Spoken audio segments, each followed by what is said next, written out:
Good afternoon and welcome into Disharoon Park here. It's a big Saturday game for the Cavaliers, the number 9 ranked team in the country, hosting the Clemson Tigers, each team with one win under their belt here so far this weekend. And so we're set for a Saturday rubber match. Started a day early on Thursday night where the Hoos were able to take that one. And the Cavaliers' final score in that one for Virginia, a 6-4 victory. Couple of big innings, couple of big hits. Yesterday, the offense a bit quieter, however. Michael Sharman for the Tigers went 8 innings, allowing just 1 run on 6 hits. On the other side, Virginia struggled a bit in the middle innings with that Clemson offense. And then late, 3 innings in the 7th, 1 in the 8th. Tigers were able to come away with a 5-1 victory on the backs of one of the best pitching performances we've seen here at this park this season from Michael Sharman. But all that's behind the Hoos today, a chance to take the series, but they're going to have to do it a little bit shorthanded. Yesterday, Eric Becker out of the lineup. He's listed as day-to-day with an upper body injury, but once again, he's out of the lineup. Talking with Coach Pollard in the pregame, mentioned he could be available in a pinch hit scenario, but that would be highly unlikely. So, Cavaliers are without Eric Becker, a likely first-round draft pick in this summer's MLB draft, but today, the Cavaliers will also be without A.J. Gracia. Out of the lineup today. He's listed on the injury report, also dealing with an upper body injury. So 2 of the premier players, not only for this Virginia team, but in the ACC, in the country, will not be able to go today in this all-important rubber match. So Cavaliers will have to have someone step up in their absence. Let's go ahead and get you a look at the starting lineups. Adam Hawes here from Disharoon Park. Thrilled to be bringing you today's final contest here between the Hoos and the Tigers. Let's look at Coach Eric Bakich's team. Third-year head coach Bakich coming from the Michigan Wolverines, joining the Tigers a couple of years ago. This is his 4th season. He's led them to the postseason in each of his first 3 seasons. This year, not going as well as they might have hoped off the top, but in talking with Coach Pollard earlier this weekend, did mention they are much better than their record might indicate, especially their conference record at 6-11. They're 25-15, and this Clemson team showed why yesterday they should not be taken lightly with some slugging from the top of the lineup. And once again, leading off as he did yesterday, Nate Savoy, the left fielder. He had 2 home runs, including a 3-run blast in the 7th that really set Clemson up well. At the biggest hit of the night last night, Cavaliers, as I mentioned, only managed 1 run, so that was ultimately the deciding blow. Clemson would tack another on in the 8th, but it was Savoy yesterday really doing the damage, and he comes in leading off once again. Tristan McClatty will bat second at second base once again as well. Luke Gaffney is at first base batting third. He had a strong day yesterday at the plate as well with 3 hits and 5 at-bats, so Gaffney, after hitting cleanup yesterday, will bat third today. Swap spots with Jacob Jarrell. The catcher, once again, he was the DH yesterday but caught on Friday. Jarrell had a homer in Friday's contest. He leads the Tigers with 15 on the season. Bryce Clavon, the center fielder, batting 5th. That's where he was yesterday as well. Jack Crichton's in right field. He's batting 6th, followed by Jason Foltz Jr. at third base. Jackson Moore gets the start again as the designated hitter. He was in left yesterday. He'll be batting 8th. And then rounding out the 9, Tyler Lichtenberger, the shortstop, App State transfer.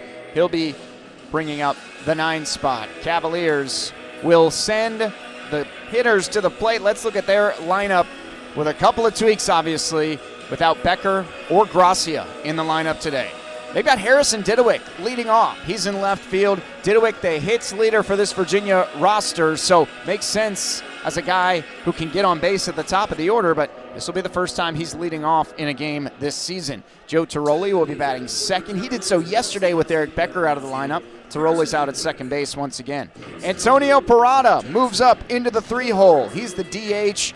He had a solid day yesterday with the bat in his hand. 2 for 4, 2 singles. He'll be batting in the 3-hole. Jake Weatherspoon batting cleanup. The catcher had a big hit on Friday with a bases-clearing 3 RBI double that put the Cavaliers ahead in that one. and proved to be the deciding blow in that contest. Sam Harris batting fifth again. He's at first base. Kyle Johnson will start in right field for the Who's after starting on the mound yesterday. Johnson batting sixth. In center field, it's Zach Jackson. Often used as a right fielder, but has shown some good defensive chops. Made a nice catch on the run yesterday, and so he will be patrolling the grounds in A.J. Gracia's stead. R.J. Holmes is the starting shortstop once again. Third start for him there this season.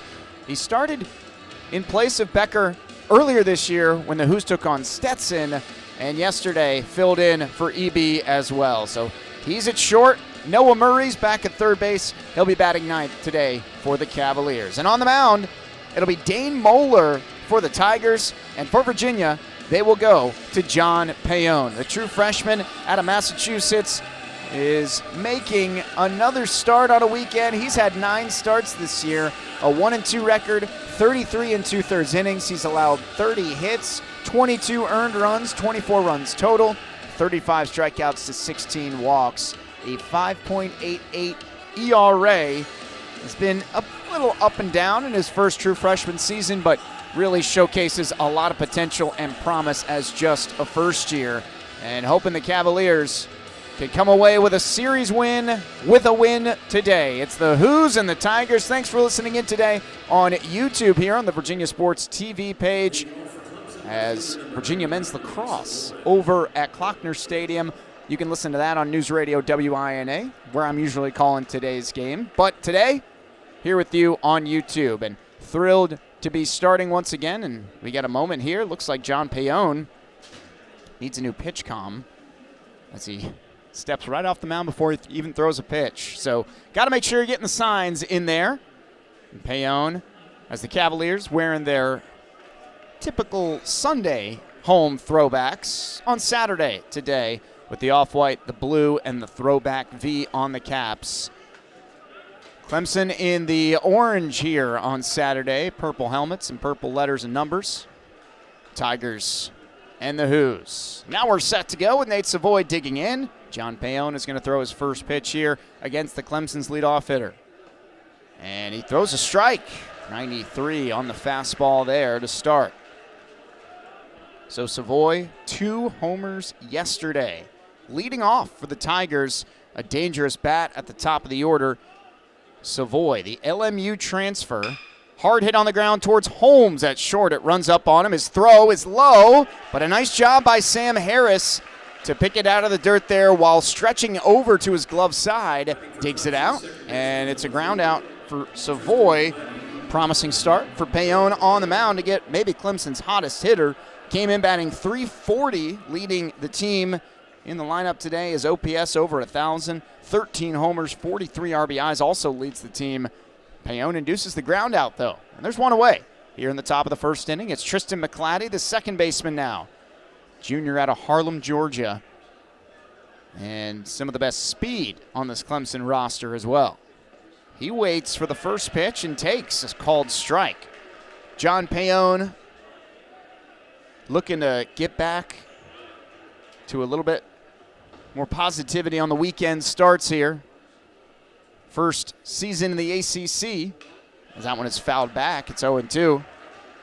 Has been a challenge, obviously. This is one of the best conferences in baseball, but you consider as a true freshman coming in, he's flashed great stuff. Picked up a really nice win against a good VCU team back on March 1st, his only win of the season. Here's the 0-2. Comes inside. Hoping to get maybe a little bit deeper in today's contest. Did pitch in the Who's win in his home state of Massachusetts against BC. 4 2/3, only allowed 1 run on 75 pitches March 29th against the Eagles. And, well, that one came in pretty close to McClatty in the box, and it looks like Clemson's maybe going to ask for a second look as to whether or not this hit him. I mean, I didn't see a response from McClatty initially, although I was going back and forth here with my notes, so we'll see how Clemson, the review goes for them this time. There have been quite a few reviews here this weekend. Not many overturned calls, but umpires want to do their due diligence and Tristan McClatty would certainly take a base here if given. Coach Bakich asking them to take a look at it. Eric Bakich, fourth season, has led the Tigers to 40-plus wins in each of his first 3 seasons. And now trying to get them back to the promised land. Omaha, 3 postseason appearances. They made the Super Regionals a couple of years ago. Still, that trip to the College World Series has eluded them to this point, but they're hoping to change that this season as Coach Bakich led the Michigan Wolverines to Omaha and the Championship Series back in 2019. So the Tigers, Omaha experience on this coaching staff. And getting a look at the replay here. Did not see if it hit McClatty or not. If it did, it is a brush by. And is the camera going to be able to pick this up? Umpires did not say it hit him on the call, so I think Clemson's trying to get the base here. But right now, umpires taking a look at it. We're here for the rubber match between Virginia and Clemson. Tigers coming in now at 25-15, 6-11 in conference play, trying to pull themselves back up a little bit closer to 500, while the Hoos are trying to stay above that mark right now. Result today won't affect that, but attempting to get back into the top half of the league as the umpires will come back out here. And they are going to say it did hit him. So enough on review to say that clipped McClatty's front knee, I believe, and he will be awarded first base. That's the first time I've seen a hit by pitch call overturned by video review. And just looking at the replay, trying to see if the ball changes directions there. That's a break for the Tigers. They get a base. And a tough one to take if you're Payon. He had him in a 2-strike count, and instead he puts him on. And McClatty with great speed over at the bag at first. Gaffney now batting for the Tigers. And as I mentioned, McClatty, the speed, 14 of 15, stealing bases this season. Had one earlier in the series. Payon, a righty, and a freshman. We'll see how Weatherspoon, there he goes, swing and a miss, throw down by Weatherspoon is close, but not in time. McClatty gets in ahead, and Coach Pollard is out of the dugout, and I wonder if he is asking about the way Gaffney finished that swing and if it maybe interfered with the throw down, because I don't think this is about the play at second base, just based on the body language there. I think Coach Pollard came out to have a conversation, not necessarily to challenge the play at second, but he seems satisfied with the explanation there from the home plate umpire. That's Thomas Newsom behind the plate now, calling balls and strikes. Pollard heads back to the dugout. Play looks like it's going to stand. A stolen base, number 15 on the season for McClatty. Gaffney takes low and away. 1 ball, 1 strike now. Mentioned Gaffney. 3 hits yesterday. That's pulled the average up to an even 300 for Gaffney this season. Second-year Clemson player. He takes a strike, 94 on the outside corner, 1-2, after Gaffney spent his first season at Purdue. And yeah, looking at the replay on that throw down to second, Weatherspoon, as he was coming forward, bumped his mask into the shoulder of Gaffney, who swung on the pitch. Payon turns and will throw back to second base. Tiroli's there to receive, but McClatty is back in safely. Not really a pickoff attempt, more just holding the runner in that case. 1 ball, 2 strikes for Payon here. Contending with the runner in scoring position now right away, once again here in the first inning for the Tigers. Gaffney grounds it up the middle. Tiroli's there. Runner's going to advance, but the throw to first is in time. Nice play by Tiroli there, as Virginia positioned well to field that ground ball up the middle. McLatty, as I mentioned, though, does move to third base. And that's 2 groundouts induced by Payon. Jacob Gerald, the catcher for the Tigers, now batting. And that unique approach where he stares back behind him as he digs into the box before turning his head back out towards the pitcher. Lined and soft contact, but hard enough to leave the infield. And it lands softly just a few feet behind the edge of the infield dirt. Drops in for an RBI single. Just good hitting. Not trying to do too much. Gerald goes up, attacking right away. Gets an RBI, gets his team the lead. So the hit by pitch ends up costing Payon. So that's a tough overturn there on the review, as it ultimately results in a run. 1-0 Tigers, and this has certainly boded well when they've scored first. Clavon fouls one away. Bryce Clavon, the Georgia transfer. Coming into the weekend, Clemson, when scoring first, 13-0. Now, Virginia allowed them to score first on Thursday and did win that game, so no longer undefeated, but now 14-1. They scored first yesterday and came away with the victory. 0-1. Clavon takes just a bit off the plate away. 1 ball, 1 strike now. So that single from Gerald, the first hit of the game for the Tigers. And it drives in the first run of the game as well. 1-0 Clemson. Gerald's over at first base with a lead, but not a big one. Clavon takes outside again. Weatherspoon's trying to help out Payon here by bringing it back close to the outer edge, but can't quite show enough of it as a strike. 2 balls, 1 strike for Clavon. Center fielder today, hitting .264 on the season, takes a strike. 24 hits for him this year and 12 RBIs.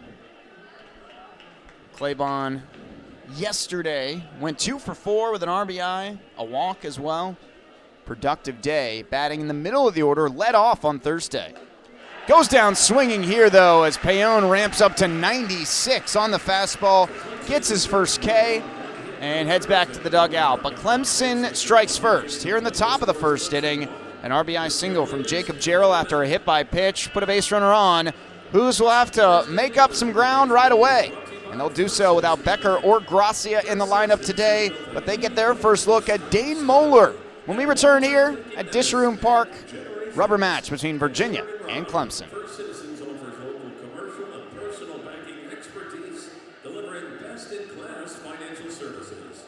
Contact First Citizens for innovative personalized service and resources to grow and manage your wealth.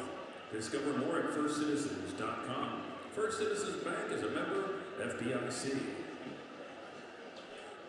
Setting the defense for Clemson out at left field, Nate Savoy. Playing center field today, Bryce Clavon. And over in right field will be Jack Crichton. Playing third base, Jason Fultz Jr. At shortstop, Tyler Lichtenberger. Playing second base, Tristan McLatty. And over at first base, Luke Gaffney. Behind the plate, Jacob Gerald. And on the mound today for the Tigers, number 36, Dane Moeller. The Hoos are due up. It's time to go to work.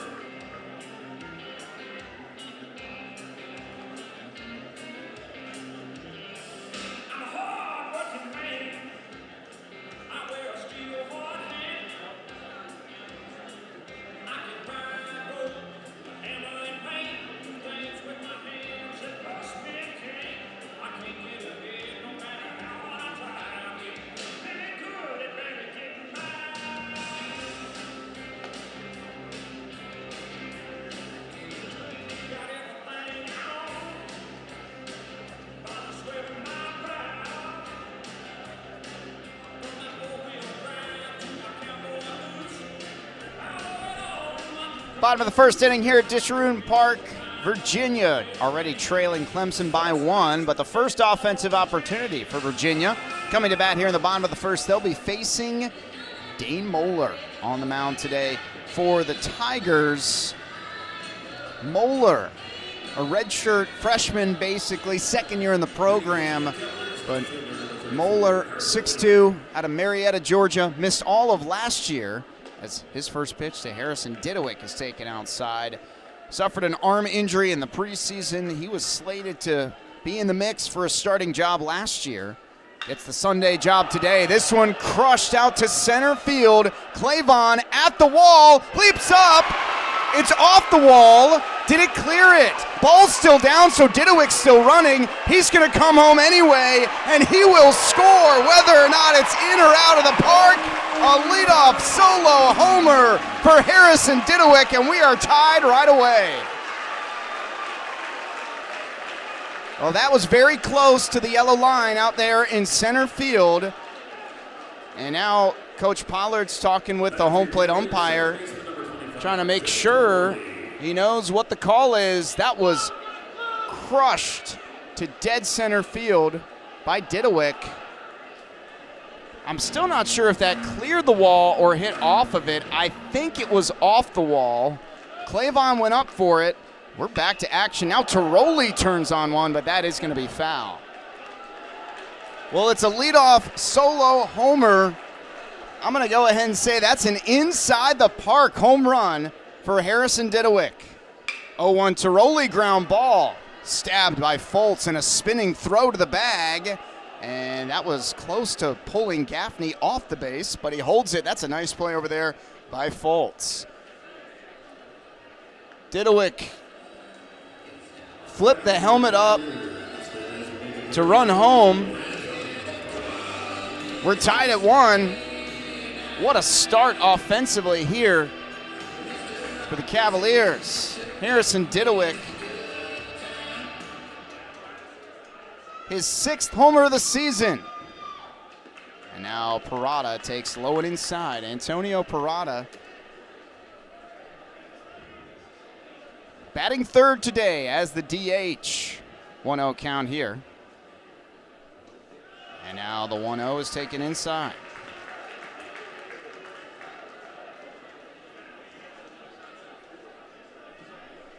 Did not see the umpire indicate a home run. And now Parada rips one. That'll get down into center field. Base hit for Parada after 2 yesterday. Hey, that's gotten the Virginia dugout lively after Didowick's hustle. Parada gets aboard. So I think that was an inside the park home run. Umpire said he didn't catch it. Didowick just kept running as Clavon had leapt up at the wall to make the catch. And they have listed it an inside the park home run. How about that? One of the rarest plays you'll see in baseball, really. First batter of the game for the Cavaliers. So Moeller getting a pep talk now from his catcher, Gerald. 7 pitches in, 2 hits for Virginia. We've got a tie game, and Jake Weatherspoon is batting now. Cleaning up, pops it up. Left side of the infield. Foltz Jr. calls, makes the catch over near the bag. That is a high fly ball out for number 2. Parada stays put over at the bag at first. 2 away. And it'll bring up Sam Harris. We've seen some good pitching from the Tigers this weekend, even though Aiden Kanak ultimately ended up giving 6 runs to the Cavaliers. He had 10 strikeouts and was getting a lot of swings and misses. So was Henry Zakowski that night, though.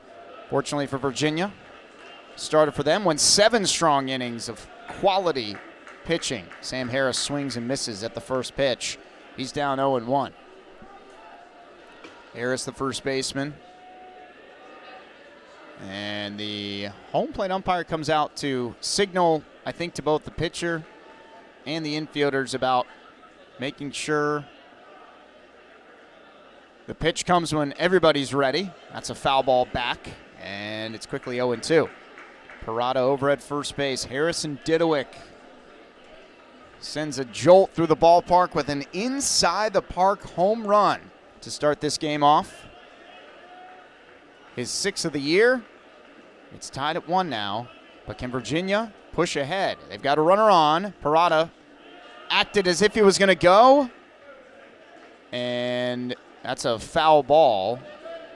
Well, it popped up out of the mitt initially and then was caught again by the catcher, Jarrell, but I think on that foul tip, it's got to be on the initial catch there. So just a foul ball, 0-2. Moeller looks in. Deals, ground ball up the middle. Coming across is Lichtenberger as his momentum carries him towards the bag. He makes the throw on the run for out number 3. Harrison Didowick, though, gets some sprints in early, an inside the park solo home run to tie this game at 1. We're done with the first inning, and some excitement already here in what should be a good rubber match. Cavaliers and Tigers tied at 1 after 1. Back at the dish in just a moment. Please visit the marketing table behind section 108. Fill out your choice for tonight's fan DJ promotion presented by CMG. Maybe your song will win and will be played later on today. Be sure to fill out your guess for tonight's Guess the Stretch promotion. The fan who guesses the closest time to the 7th-inning stretch will win a UVA prize pack.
A run for each side in the first inning. Clemson and Virginia tied at 1. Harrison Didowick, a solo home run that was ultimately an inside-the-park home run. Although looking at the replay, as Payon deals here to Jack Crichton, the first one misses up and in, certainly looked like the ball hit above that yellow line out in center field. Second base umpire signaled safe to say no catch, but never went to the finger twirl. There's a breaking ball, called strike this time, 1-1 from Payon to Crichton. And the result's the same. He scored ultimately, so it's just an inside-the-park home run. You don't really need to review to see if it got out because he scored anyway. So official stats give Didowick an inside-the-park home run. 1-1, Payon missed with the next pitch to Crichton. It's 2 balls and 1 strike. Foul ball back. Crichton put a healthy swing on that one. 2 balls, 2 strikes. Jack Crichton, the right fielder, a senior, hitting .317 this year for the Tigers. 44 hits. Second, tied with his teammate Tristan McClatty on this Clemson team, but he goes down swinging here. That's a nice-looking pitch from John Payon as it breaks off the edge of the outside corner, gets him chasing. Now back-to-back Ks for John Payon, the freshman from Lexington, Massachusetts. Standing at 6'3". Allowed 1 run, but just 1 hit in that first inning. First pitch comes up and in. That's 96 coming at you quickly there for Jackson Moore. Check that, Jason Foltz Jr. Jackson Moore, the DH on deck. Foltz checked his swing.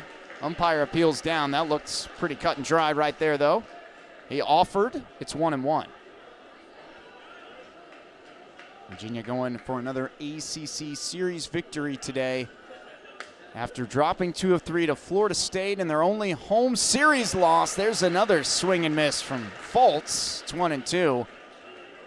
Cavaliers have taken down Wake Forest and Virginia Tech here at home. On the road, they've won against North Carolina and Notre Dame most recently. Fultz a foul ball back. Count remains at 1-2. 2 of 3 against the Fighting Irish. And last Sunday, the Hoos left no doubt when they headed out of South Bend. A 20-5 victory in that rubber match on Sunday last weekend. 1-2, a little bit low. Weatherspoon liked the pitch, but missed. Ultimately couldn't get the chase. It's 2 balls and 2 strikes. 25 pitches thus far for John Payon. 2 strikeouts, 1 run. Looking in. And Fultz stays alive.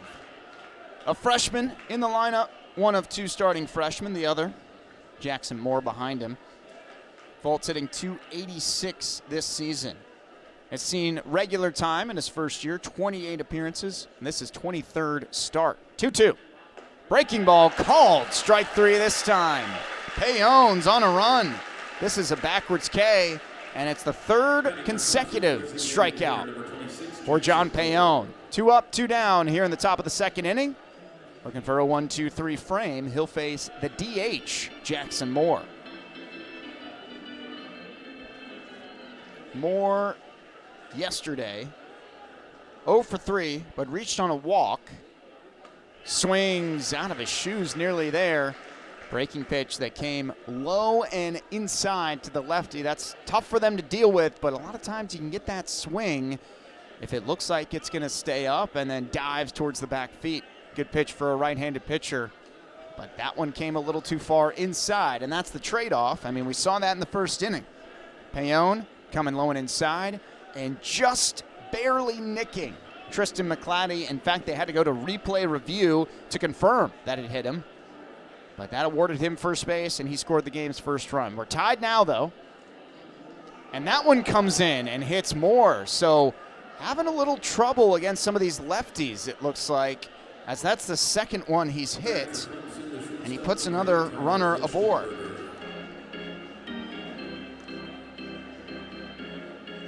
Not a ton of lefties in this Clemson lineup. In fact, there are 3, and Payon has hit the first 2. He's facing another here in Tyler Lichtenberger, the App State transfer, the sophomore. Throw over to first, though, as Moore dives back in. Clemson, 12 hits yesterday. The Bats really woke up, helping them earn 5 runs, enough to win on the back of a tremendous start of Michael Sharman. Check swing. Home plate umpire says he went far enough to determine the 0-1 count. Lichtenberger out of Boca Raton in Florida. Freshman of the year in the Sun Belt last year. Joins the Tigers.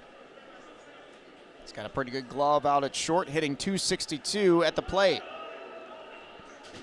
Fairly close play at the bag over at first on the throw over by Payon, but Moore is back in safely. 2 stolen bases this year from Moore over at the bag.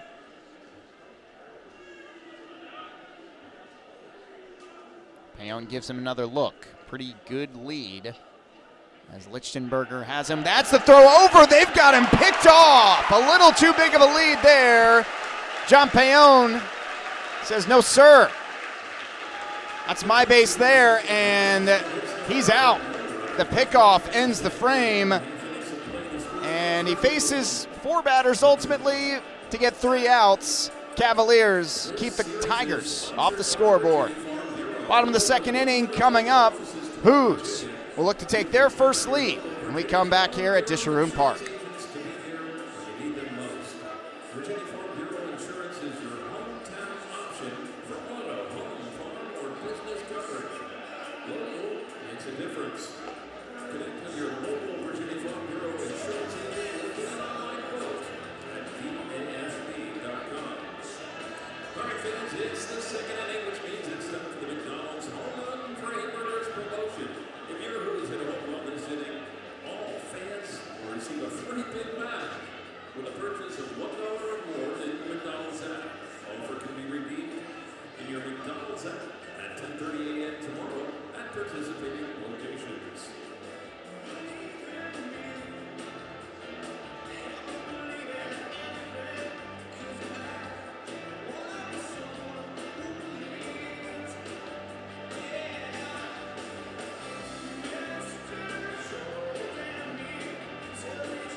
Bottom of the second inning, Virginia and Clemson tied at 1.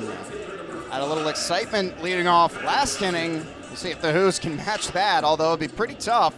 An inside the park home run for Harrison Didowick to lead off last inning. It's Kyle Johnson leading off here. Johnson in right field today. He started on the mound yesterday. Dane Moeller starts him up and out of the zone. It'll be Johnson, Jackson, Holmes.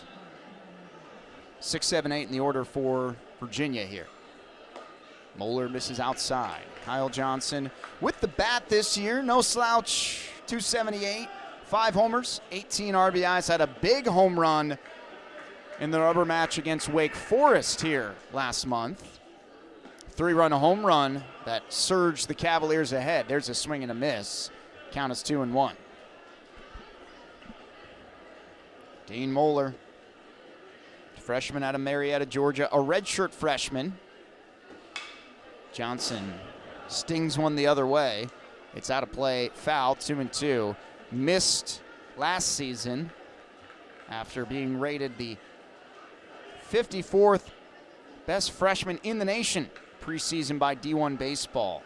A chance to show that here, and Johnson, a swing he'd like to have back. Kind of only half offered on a pitch that came up and in, but the bat went far enough, and it's strike 3. It's Moeller's first strikeout. So Moeller, maybe not totally unleashed this season, but has contributed 7 innings of work, 5 appearances, 5 starts. They've all been openers of sorts. Here's Zach Jackson. He swings at the first pitch, fouls it behind him on the ground, 0-1.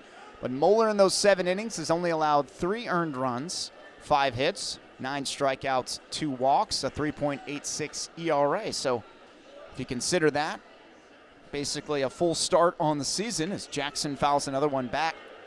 You'd take that just about every time. 7 innings, only 3 runs, and 9 strikeouts. Opponents hitting 200 against him this season. Limited action, but solid, and trying to get the game started off right today for the Tigers. Misses outside there to Jackson. Well off the plate. It's 1-2.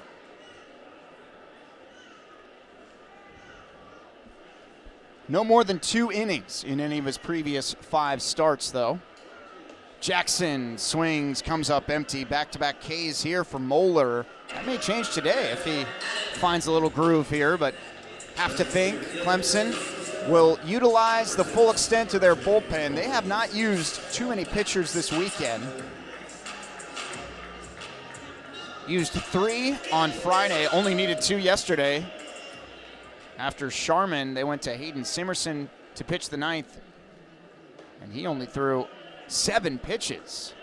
First pitch is a called ball to R.J. Holmes, starting shortstop, the freshman from Menifee, California, Vista Murrieta High School, and comes all the way to the East Coast.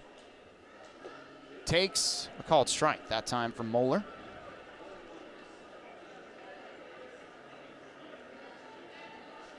And Holmes, a double in last night's contest, scored the only run of the game for the Hoos, making just his 2nd start at short, making his 3rd today. He takes up and in, it's 2-1. Holmes, a very promising freshman for this Virginia baseball team. Pops that one up behind him, out of play, foul.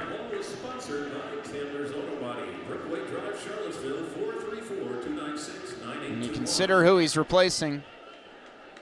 The mainstay Eric Becker in the lineup.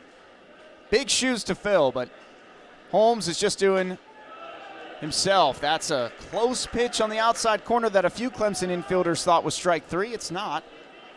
It is a full count.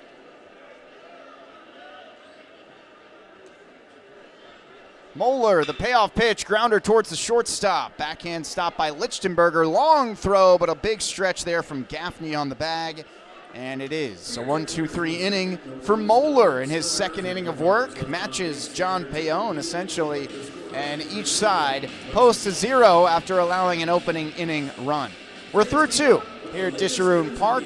Clemson and Virginia both vying for a series win in conference play. Payon back to the mound when we come back to Disharoon Park. It's time for the 3-up, 3-down third, presented by Tiger Fuel. If you're who's retire the first 3 Tiger batters, everybody in attendance will walk away with a free sandwich from Tiger Fuel.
Top of the third inning.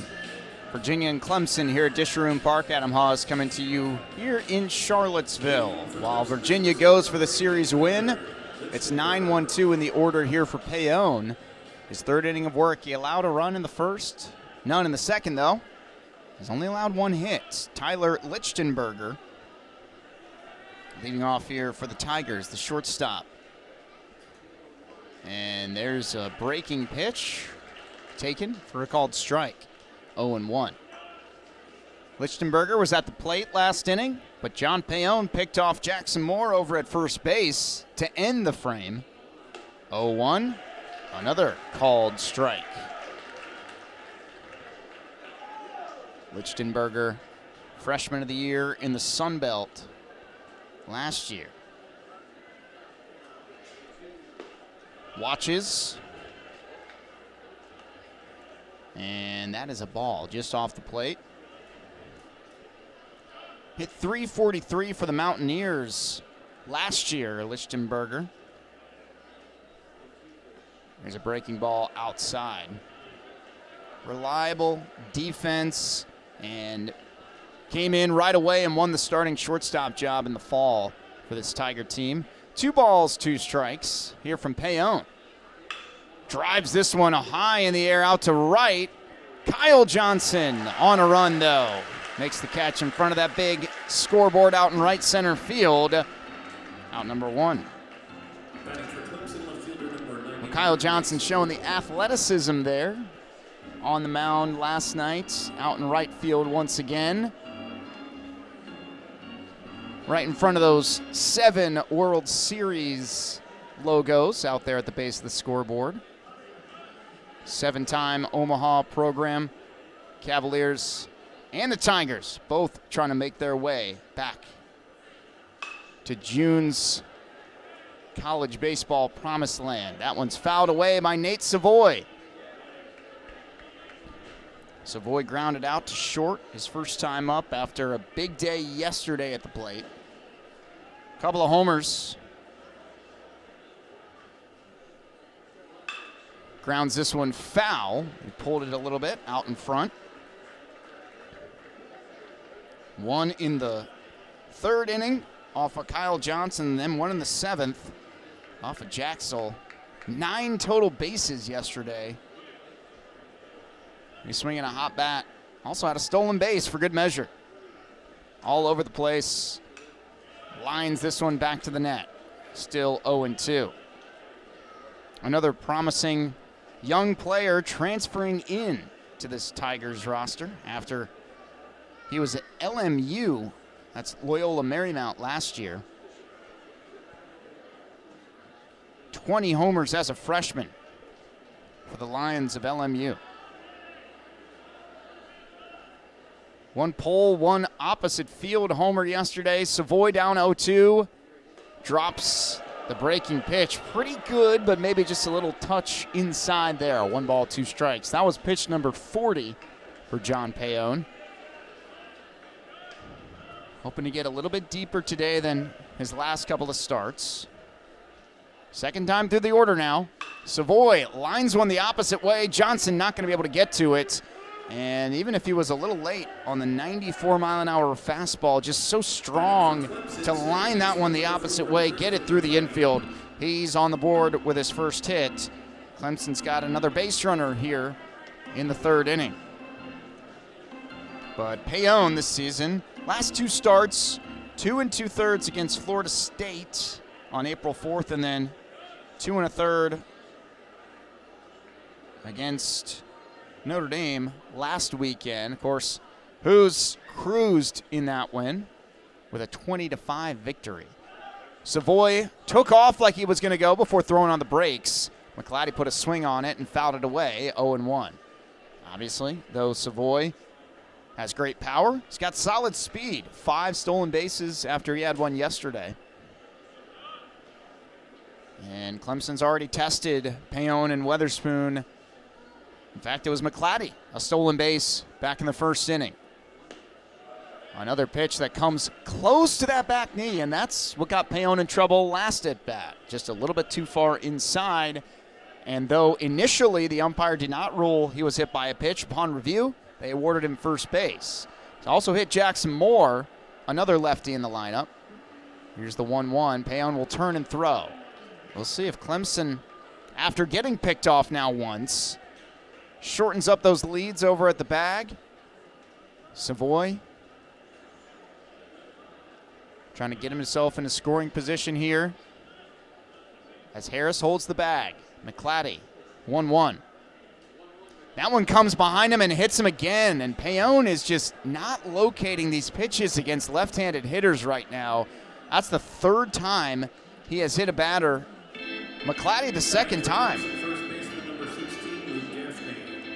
So something about that matchup with these lefties is troubling him, just missing. I mean, to a right-handed hitter, that's not going to result in anything, but with those lefties in the box, that puts 1 and 2, or first and second, I should say, on the bases for the Tigers, and Luke Gaffney due up. Gaffney, 3 hits yesterday for the Tigers, misses outside. That's that slider again. That's the pitch that he's hitting the lefties with, but there, it just ends up in the opposite batter's box. Gaffney grounded out to second base. He hit one up the middle. In fact, all 3 of its hits yesterday shot right back up the middle. So he's on the baseball this weekend. Hit here could give his team the lead again, but Payon's going to turn and throw back to second. Tiroli receives, not on the bag, as Savoy was back by the time Payon threw it. You'll see those Virginia pitchers kind of just make the turn and go through the motions of making the throw to second base, even if they're not attempting the pickoff. 1-0 here. And again, Payon will turn back to second.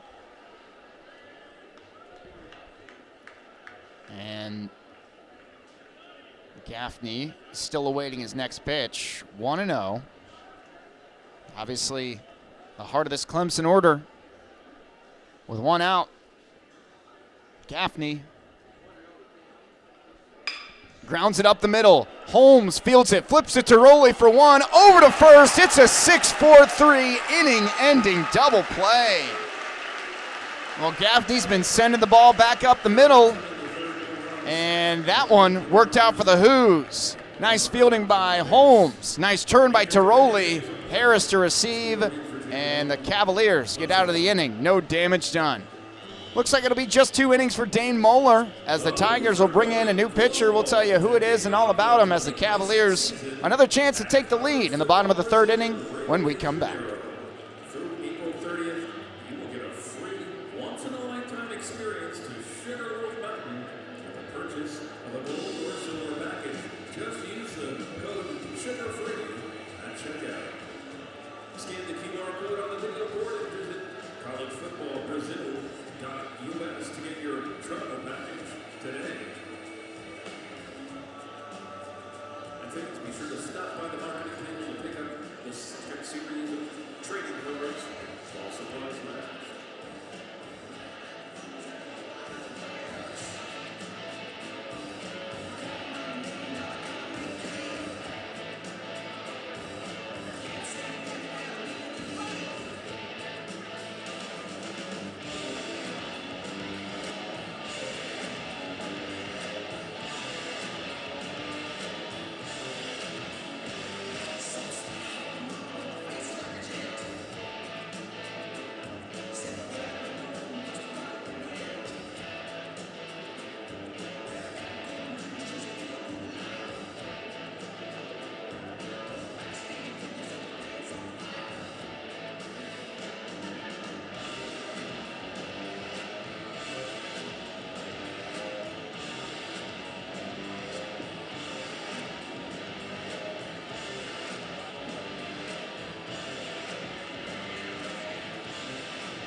2 innings is all Dane Muller's going to get on the mound here for Clemson. Has not gone more than 2 innings.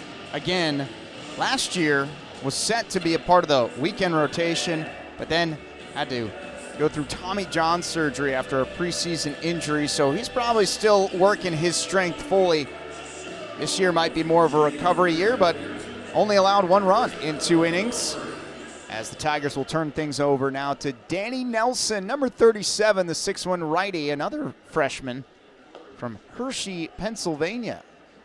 Nelson out of Hershey High School. Noah Murray takes a first pitch strike from Nelson. And here's the 0-1, swung on and missed. Murray trying to get that batting average up. The on-base percentage holding around 361 right now. He's drawn 37 walks this season. One of the best in the conference at earning his way on. Takes outside there.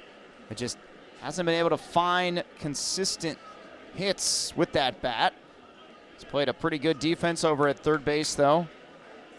Back in the lineup again with Becker out and Holmes at short. Murray takes up his position over at third base again. That one inside. 2 balls and 2 strikes. Has flash and pop with the bat, though. 6 homers, 4 doubles. So out of 20 hits, half of them, in fact, more than half, he's got 1 triple as well, been for extra bases. That one driven high in the air towards right, and making the catch going to his glove side is Crichton. Now that looked promising off the bat, but Crichton covering a lot of ground out there in right field for the Tigers. And before it settled into the corner, would have been another extra base hit for Murray. Instead, it's a catch, and that'll bring up Harrison Didowick. Began this game with a bang. A long fly ball to center that ultimately resulted in his 6th home run. That's a breaking ball, called strike from Nelson, 0-1. Now, on replay, it looked like the ball that he hit did hit over the yellow line, but wasn't called on the field. He ended up scoring anyway, so it goes down as an inside the park home run. Didowick takes inside this time. That one off the glove of Jarrell as he was trying to bring it and frame it up on the inside corner. 1 ball, 1 strike here. So 6 on the year, Harrison Didowick. 2nd all-time in career homers in Virginia baseball history. Got another one, but swings and misses at that one. Behind only his former teammate, actually, Jake Geloff. 2 overlapped back in 23 when Harrison was a freshman. Jake was a junior. Now 39 career homers. Didowick fouls this one away. 9 short of the pace of Jake Geloff. So Didowick, after exploding for 23 homers 2 seasons ago, only 6 this year, but could certainly tap into some more of that power, but Nelson's got him this time. Pitch that was low. Didowick went down to swing after it, came up empty. He's got some words of advice for Joe Tiroli as he comes into the batter's box, but Nelson has 2 outs now here in the bottom of the 3rd inning. Joe Tiroli grounded out to third base his first time up. As he digs in, lifts this one in the air to left, headed for the bleachers. It's gone. Joe Tiroli with a solo shot to left field. Puts the Who's up here in the bottom of the 3rd inning, 2-1. Number 7 for the former Bronc. Now the Who gives his team another big hit out of here. 2 homers, both solo shots for the Cavaliers. Pulled that one out to left field. He dropped the bat head to it, sent it into the last row of the bleachers there on the left field side. Antonio Parada takes a first pitch strike. Parada had a single in that first inning. 0-1. Parada pops this one up. It's on the right side. It might get out of play, though. It is headed for the seats. And that, I think, escaped the confines of Disharoon Park here. Parada swinging a hot bat for the Cavaliers. 333 coming into today, 19 hits and 57 at-bats, and really starting to see action just about every day now as the DH. But Nelson, another nasty breaking pitch, gets Parada chasing. Gerald didn't catch cleanly, had to throw down to first, but he completes the play, and the inning is over. But Joe Tiroli sends the Who's out in front by sending one into left and out of here. Solo shot makes it 2-1. Cavaliers, we're through 3. Headed for the middle innings now here at Disharoon Park. Back in just a minute. Fans, please welcome to Davenport Field the 1996 Virginia baseball team. 30 years ago this spring, this group accomplished a single first in Virginia baseball history, setting a then program record with 44 wins on the season, surpassing the previous high of wins in a season by 6. This team also won 5 games in 5 days to win the program's first ever ACC championship. This team also made it to the final of the South 2 Regional, capping off what was then the best season in Virginia baseball history. Fans, please join us in welcoming back to grounds the 1996 ACC champions.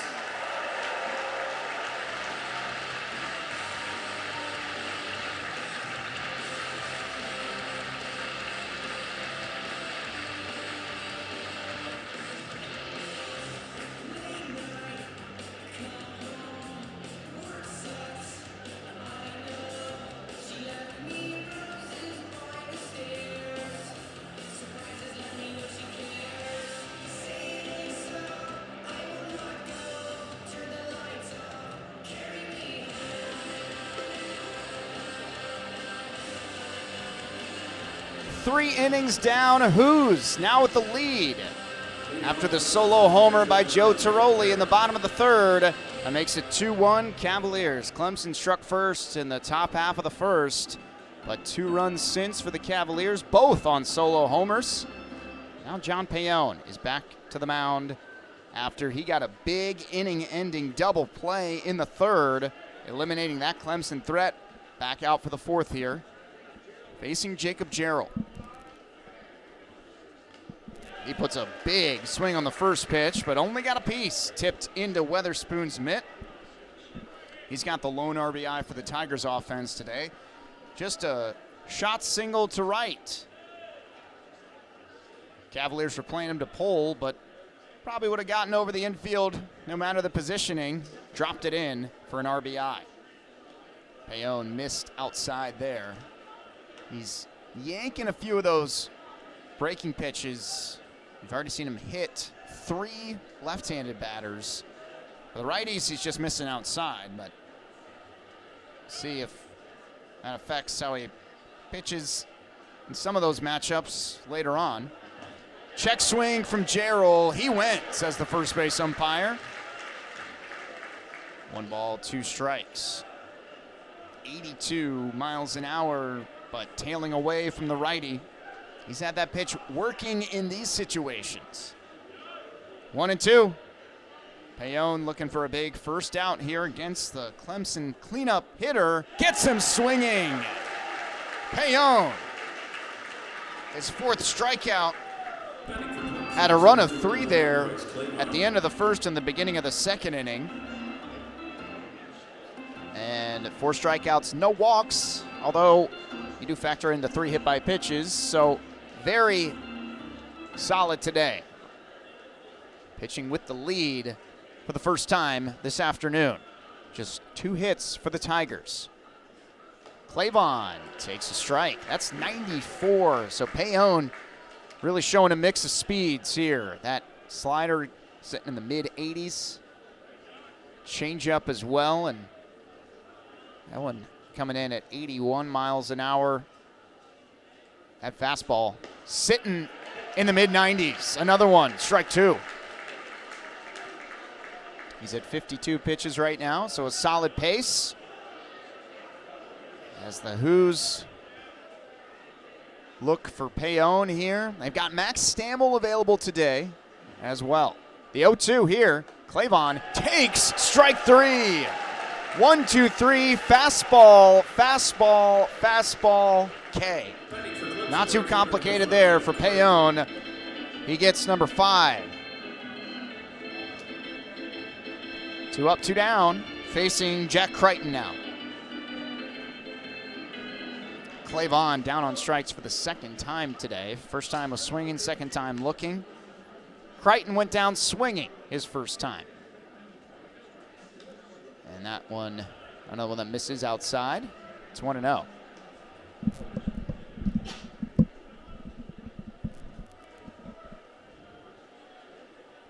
Crichton yesterday 1 for 4 with a run and a walk on top of that.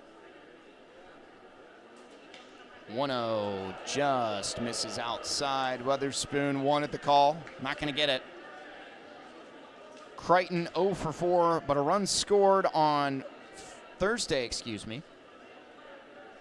Almost said Friday there, but we've got the day early start this weekend. There's a strike from Payon. 2-1 now. Hitters count for Crichton.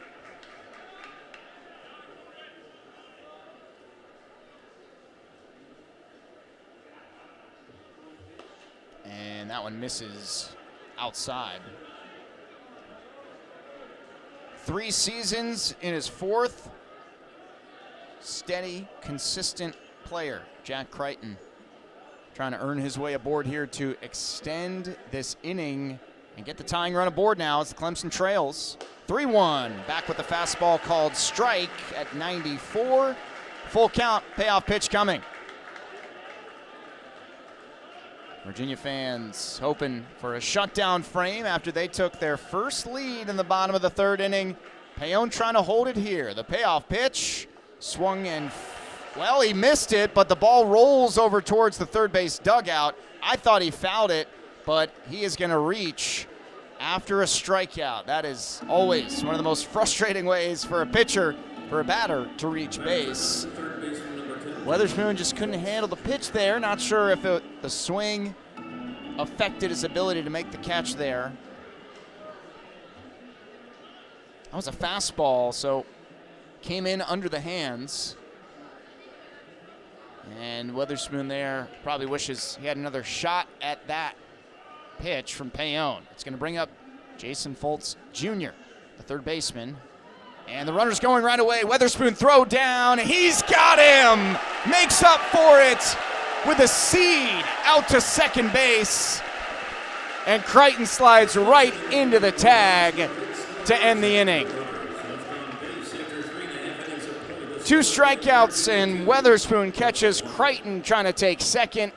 Ultimately, a quick shutdown, top of the 4th inning.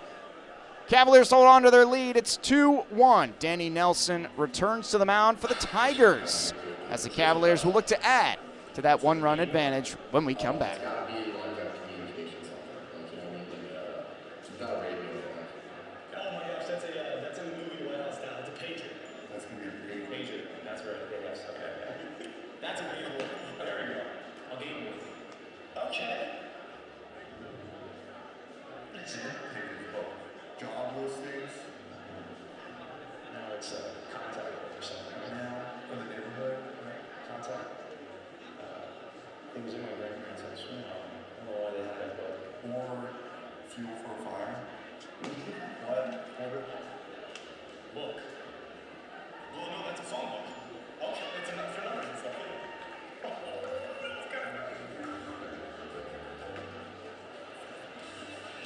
Cavalier fans, your Who's will be back here at the dish on Wednesday as Liberty comes to town. First pitch is set for 6 p.m.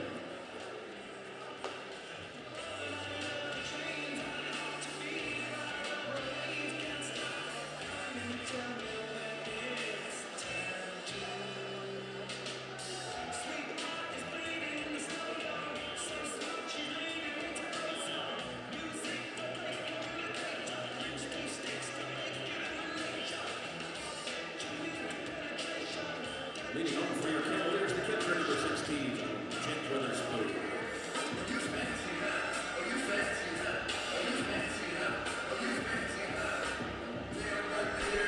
Bottom of the fourth inning now. Virginia leads Clemson by a score of 2-1. Jake Weatherspoon batting here to lead off. Number 4 hitter in the lineup today takes a first pitch strike from Danny Nelson. Weatherspoon popped out his first time. It'll be Weatherspoon, Harris, Kyle Johnson, 0-1. Weatherspoon takes Nelson, just a freshman, but bringing the heat at 95 miles an hour here out of the pen. Second pitcher used for Clemson in what will be a staff day. 1 ball, 1 strike. And that's a strike. Weatherspoon kind of cocked the head after the call. Not sure he loved it. It was a nice frame by Gerald, and it's 1-2. Danny Nelson.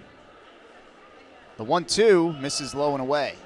Nelson this season, 12 appearances for the Tigers. He's got 2 saves, so a guy they like to use in some high leverage situations. 1-2 record, 16 2/3 innings.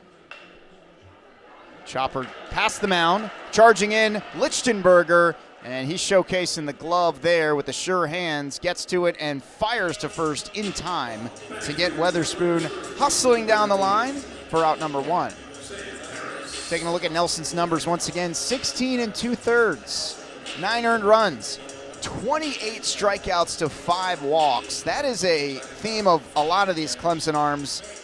Not many guys that put too many runners on. 403 strikeouts as a staff to just 132 walks coming into today. Sam Harris takes a big hack but can't get the bat to it. It's 0-1. Compare that to Virginia. Strikeout number in the same neighborhood at 375. Walks at 172. Harris skies it in the air, left field. It's going back, and this one sent into the bleachers as well. Opposite field, solo homer, the third of the day. A towering shot out to left field. Cushions the Virginia lead. It's now 3-1.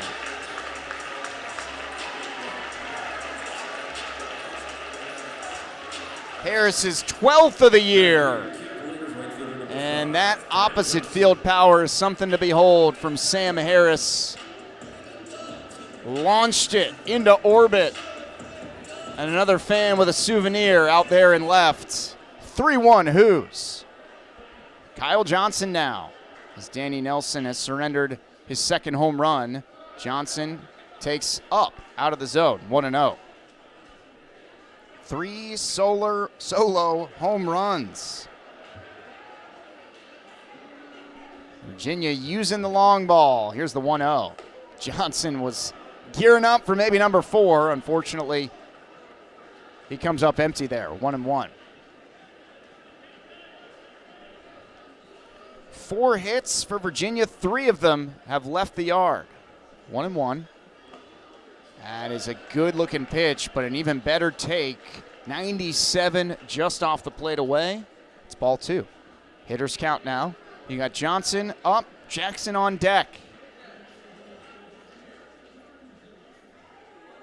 And now Johnson hits one towards the gap. And maybe just didn't quite barrel that one up because it's caught out in left field by Nate Savoy. Anytime one gets sent up into the air now, these fans are ready. But Johnson flies out for number 2. 1 run in each of the first, third, and fourth innings now.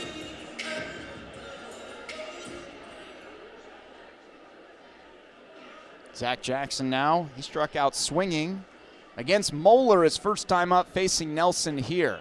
He takes upstairs, 1-0. Jackson has flashed some power this season for the Cavaliers.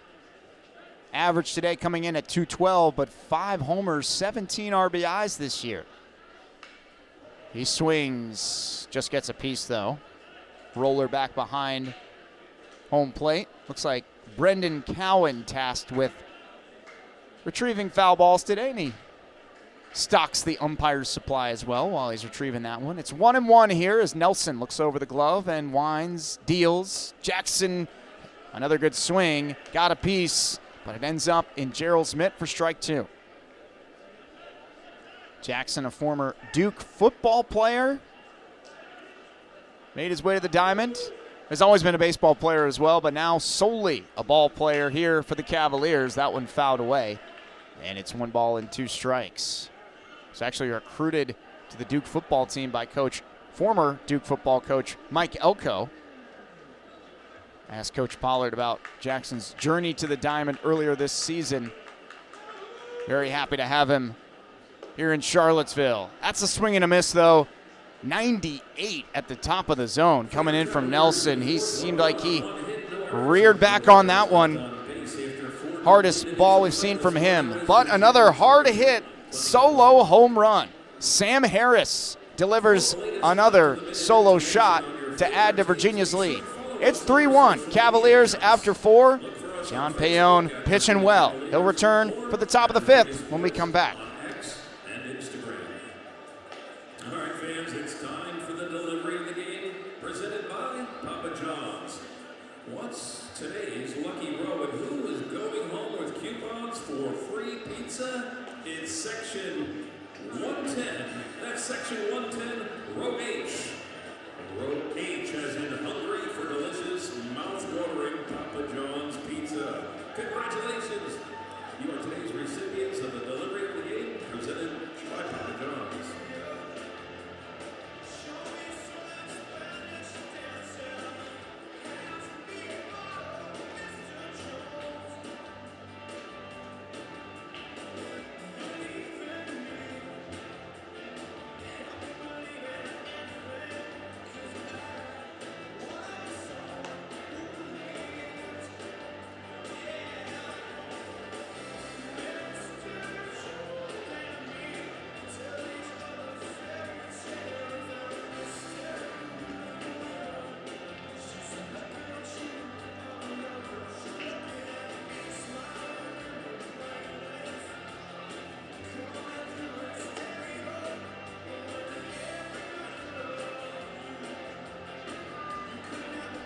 (3-1) Cavaliers after 4.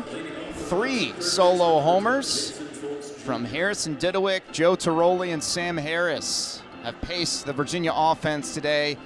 And after a run in the first, John Payon has settled into this one. 3 zeros in a row. And he'll face Jason Foltz Jr. here to lead off the top of the 5th inning. Payon at 60 pitches even right now through 4 innings. That's right on pace. And there's a strike to start the AB. 92-mile-an-hour fastball off the outside corner.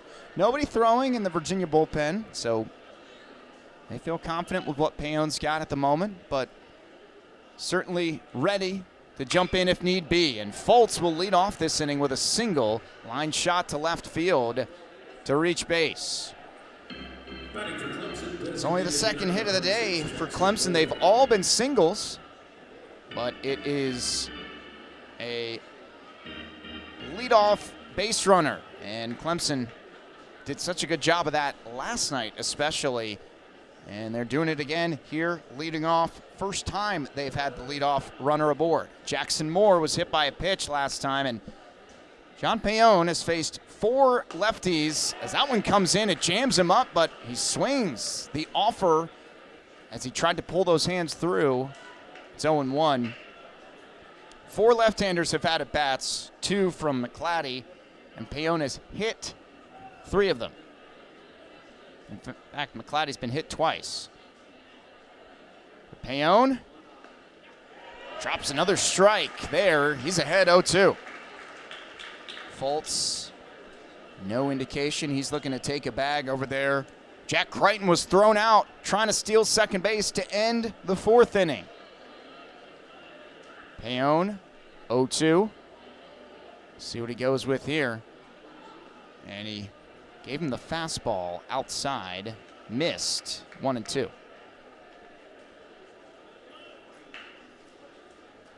Clemson has not shown bunts today. And with 2 strikes here, Moore going to be swinging away. Virginia's playing him to pull. That looked like a pretty good breaking ball, and not sure where it missed. It's called ball 2 from Payon. Virginia fans certainly not happy about that one. Didn't quite see where it finished. It's ball 2, though. Payon. We'll have to give him another. Count even. 2 balls and 2 strikes. That one came in, but Moore swung. Kind of took himself to the ground, but it hit the bat. It's a foul ball. Again, against these lefties, Payon is not afraid to come inside on him so far. Same situation there. But again, you can see it's tying up these left-handed hitters too. Moore has put 2 awkward swings on 2 pitches today. Or in this at-bat, I should say. Here's the 2-2. Popped up, third base side. And even if it stayed in play, it's going to be tough for anybody on Virginia's infield to get to it, because the player furthest to the left on the infield is the shortstop, R.J. Holmes, who is shaded up the middle, looking for the double play. Noah Murray is just opposite him on the other side of the base, with Joe Tiroli a few steps into the outfield on the right field side. 2-2. Comes inside, just missed. But even on those pitches that are coming close to hitting him, Moore is checking these swings almost. Didn't go very far that time. It's a full count.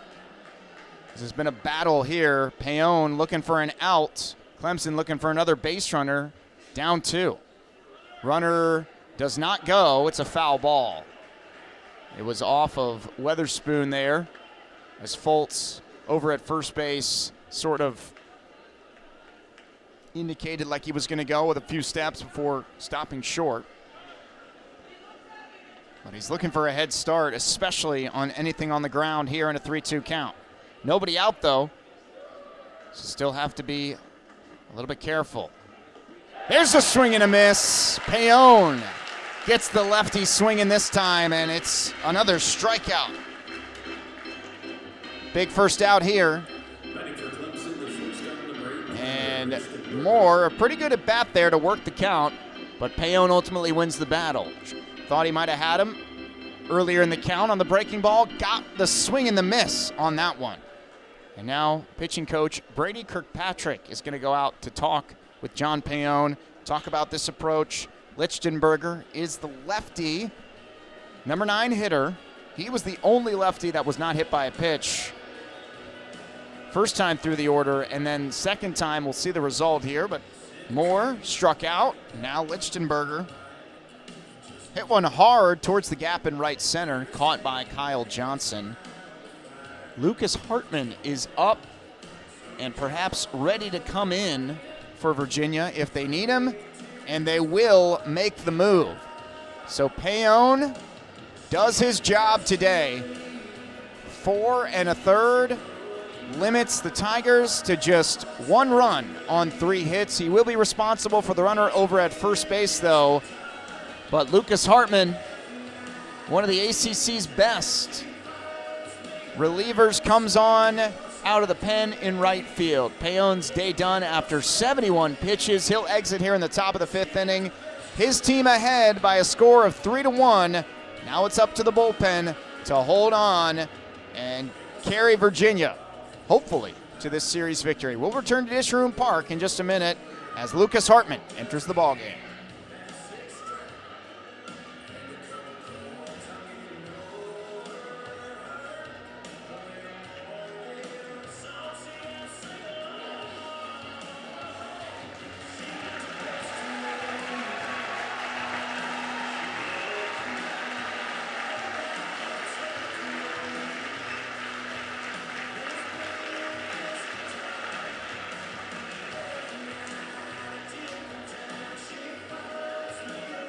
Presented by Charlottesville Utilities. Not out of the bullpen is number 28, Lucas Hartman, now pitching for Virginia.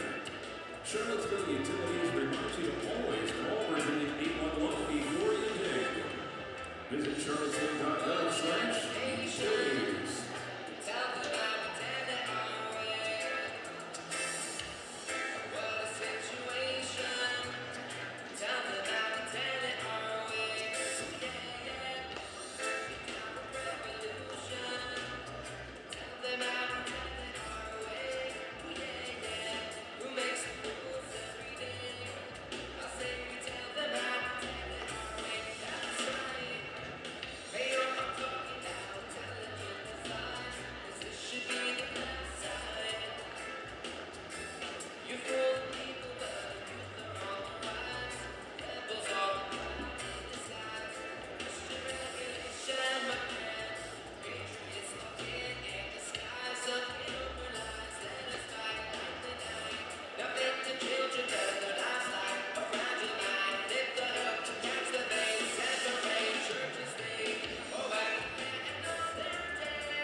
John Payon's day is done. Lucas Hartman will take over here in the top half of the 5th inning. 4 1/3 for Payon. Hartman comes in to face Lichtenberger, the shortstop. First pitch misses low. Hartman, rubber-armed reliever, 22 appearances, including one earlier this weekend. 7-0 record, 44 innings of work this season. 1-0. There's a breaking ball, dropped in for a called strike. Lichtenberger hit one hard to right field, caught by Kyle Johnson his last time up. The App State transfer, 262, just one homer, but 21 RBIs. Grounder right side, and that looked like Tiroli might have got blocked by the base runner. It gets by him despite the shift. That's a rare mistake there by Virginia's second baseman in the field. Looked like he was going to be able to get to it, and it just snuck under his glove there. But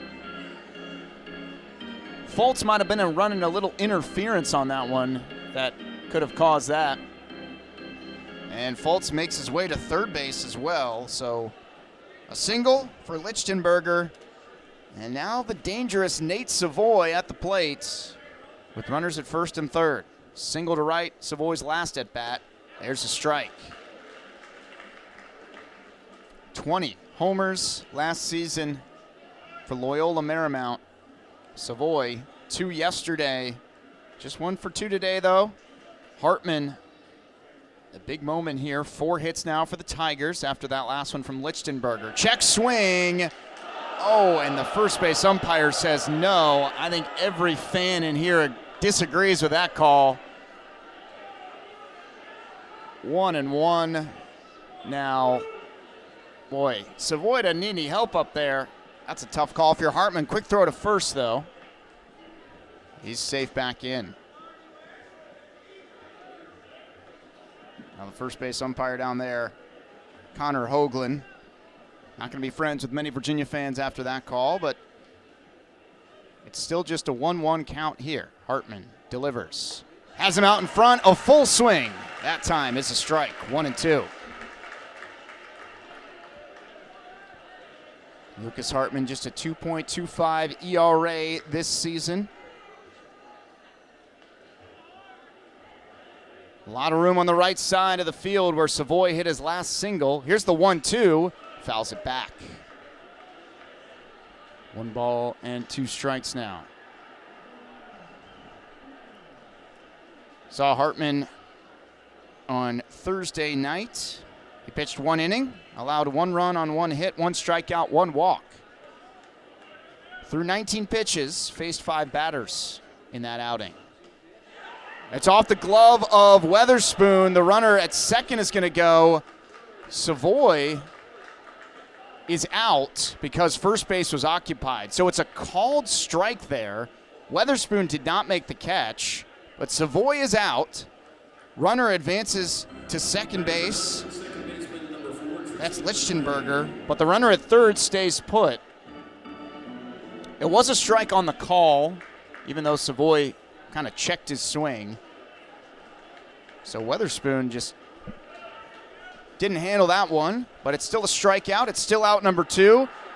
And Virginia hoping to get out of the inning with no damage done. There is a called strike to start Tristan McClatty, who's got a couple of bruises from his first 2 plate appearances, was hit by a pitch in each of those 2 by Payon. So trying to get some swings on some baseballs here. That one misses outside. It's 1-1. McClatty, a base hit, could tie this game. But there's another strike on the breaking pitch. 1 ball, 2 strikes. Big moment here. Hartman trying to protect Virginia's lead after Payon gave him 4 1/3 of 1-run ball. 1-2. A pretty good pitch, but just a bit low. Cavalier infielders wanted to head back to the dugout. Weatherspoon tried to pull it up. to no avail. 2 balls, 2 strikes. This one grounded towards Sam Harris. He's going to pick it up. He'll step on first. And the inning is over. A huge moment there. If you're looking back at this one after the final, you got to think McLatty grounds out with runners at second and third representing the tying run, and Hartman gets him out of the jam. So it'll be 3-1. Virginia halfway home now. We'll see a new Clemson arm out of the pen. Looks like it's going to be the right-hander Dion Brown when we return to Disharoon Park. Enjoy today's game and go Hoos! And thanks to all who entered in today's fan DJ promotion brought to you by the Charlottesville Media Group. Today's selected song is Take It Easy by the Eagles. Thanks to CMG for their support of Virginia baseball.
Lucas Hartman escapes the jam in the top half of the 5th inning.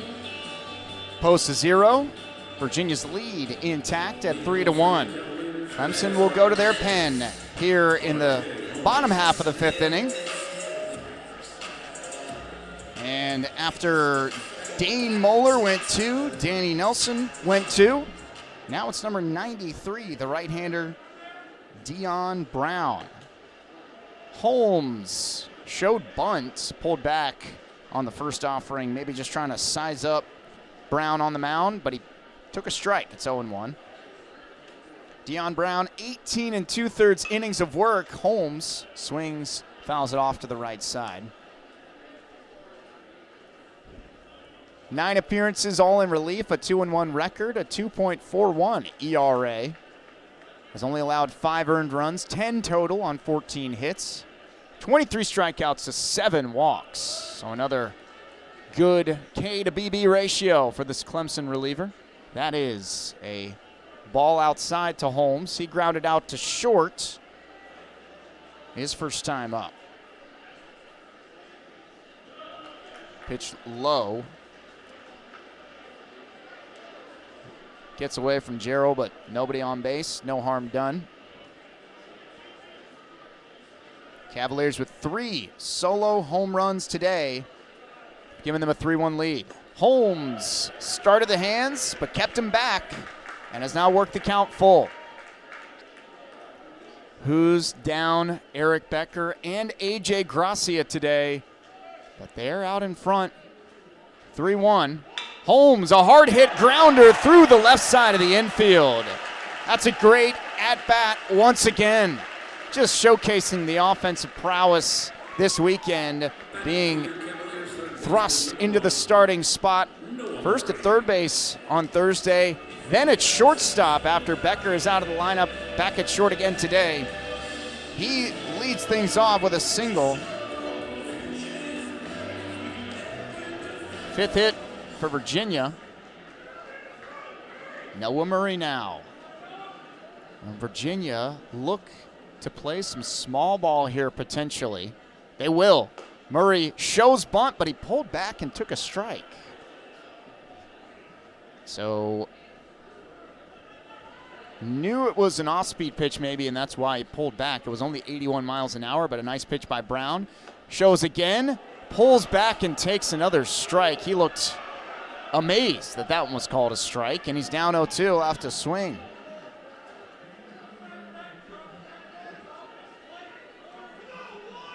And now Eric Tyler, hitting coach for Virginia, going to come out to talk to Noah Murray, talking him through. That was another off-speed pitch. Trying to get Holmes into scoring position. Well, when you're down 2 of your best bats, you want to get as many across as you can, and after a leadoff single, they'll manufacture some offense if they have to. You got the top of the order in Didewick due up next. Holmes gets his lead. Murray not squaring, takes outside, 1-2. Noah Murray hit one solidly out to right field. His last time up, caught by Crichton. Outside again. And you can bet Noah Murray is going to take his time. If he doesn't get a pitch he likes, he certainly will not swing. That's why a little surprising. He pulled back on a couple of those pitches on the early bunt attempts. 2-2. Stays alive. Sends it out behind him. Count remains even. 5 hits for Virginia. 3 have gone over the fence. Didewick, even though that one didn't count as over the fence, it was ultimately an inside the park home run still. Here's the 2-2. Another breaking ball misses upstairs, and Murray has done a nice job to get the count up to full now. And a walk is just as good as that early bunt attempt. Full count payoff pitch here from Dion Brown. Runner goes. Murray swings, pops it up, and now Holmes has got to get back to second. He's not going to be able to get there in time, and they double him up. Well, Holmes was taking off on the pitch. Murray put a swing on it, popped it up on the infield, and that is outs number 1 and 2. Holmes stopped himself midway, or maybe a little bit more than midway, and just couldn't make it back. That is a pop-out double play. Now Harrison Didewick. Promising start to the inning.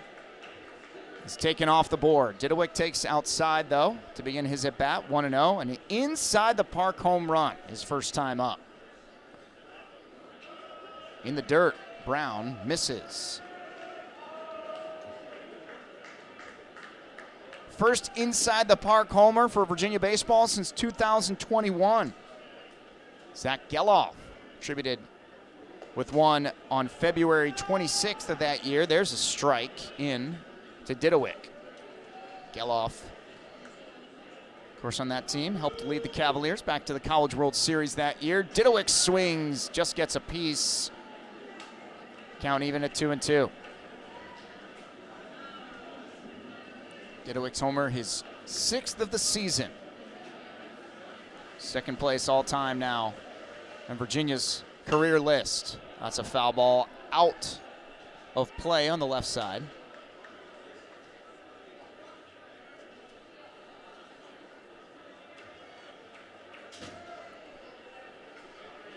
Brown utilizing that off-speed pitch here this inning. 2-2 is hit in the air out to center. Drifting now over towards the left field side, and Savoy underneath it to make the catch. One left fielder flies out to the other. Leadoff single, but nothing else. And 5 innings in the books. Cavaliers lead by 2 over the Tigers at Clemson, 3-1. We'll come back top of the 6th here from Disharoon Park in the rubber match between the Hoos and the Tigers. Driven to bring hope to life. UVAHealth.com/driven. All right, fans, it's time for today's version of Who Am I? Presented by UVA Health. Here are today's clues. I hit a grand slam in the 2021 Super Regional against DBU to send UVA to the College World Series. I was awarded the Buster Posey National Collegiate Catcher of the Year in 2023. And I played for Team Italy in the 2026 World Baseball Classic. Who am I? Who could it be? Check back in next half inning.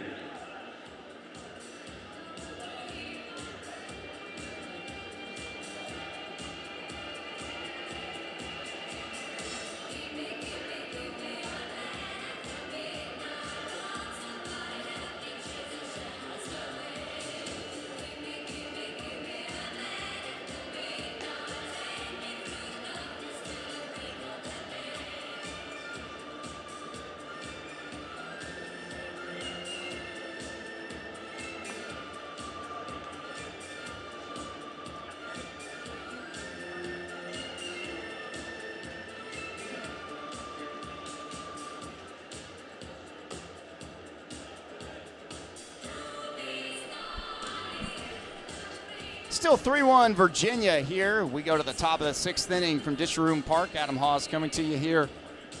And unfortunately for Virginia fans today, men's lacrosse just wrapping up. North Carolina taking that win over the Hoos in OT after a furious finish, it sounded like. You kind of hear the crowd from Klockner over here at Disharoon Park. There was certainly a lot of excitement there at the end of regulation, it sounded like. Unfortunately, the Hoos dropped that one. Leading here today, though, in the Saturday rubber match. Hit in the air out to center field off the bat of Luke Gaffney. Wind is picked up a bit and blowing in, and Zach Jackson out in center field today makes that catch for out number 1. Lucas Hartman starts this inning off well. Let's take a look at some college baseball scores here around the rest of the country, but we'll start in the ACC. Last night, gotta keep our eye in Chapel Hill because it's the number 2 Georgia Tech Yellow Jackets and the number 3 North Carolina Tar Heels playing this weekend as Hartman drops a strike into Jacob Jarrell, the catcher. 1 for 2 today. 0-1.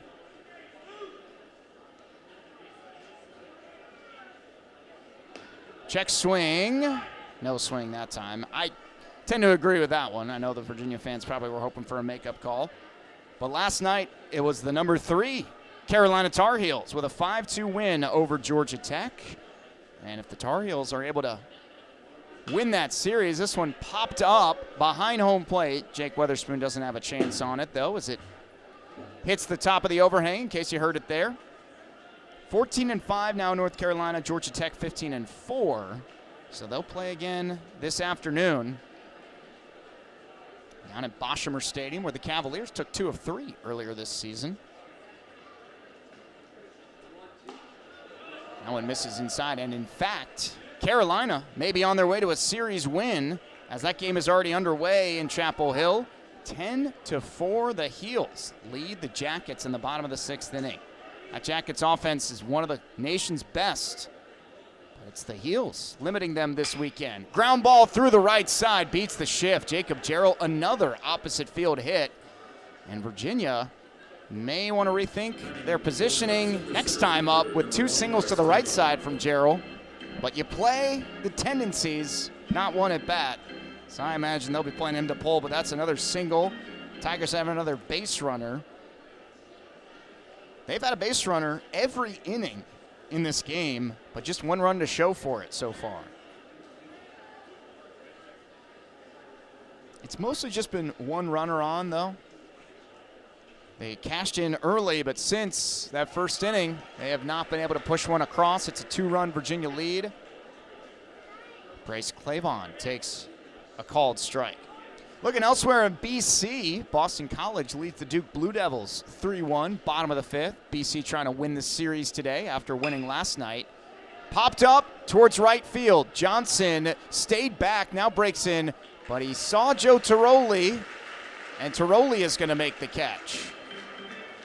And they indicate 2 outs to one another. So a pop out there into shallow right by Clavon, or a fly out, however you want to call it. 2 away. Runner stays put at first base, and Gerald. Jack Crichton. 2 strikeouts, but reached after a pass ball his last time up. He lines one towards the right side. It's out of play. Foul.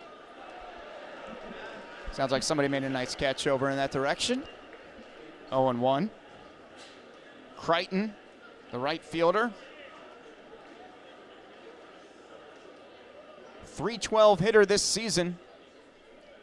0-1, hard hit on the ground, but it's right to Joe Tiroli, who scoops it up and throws to first in plenty of time.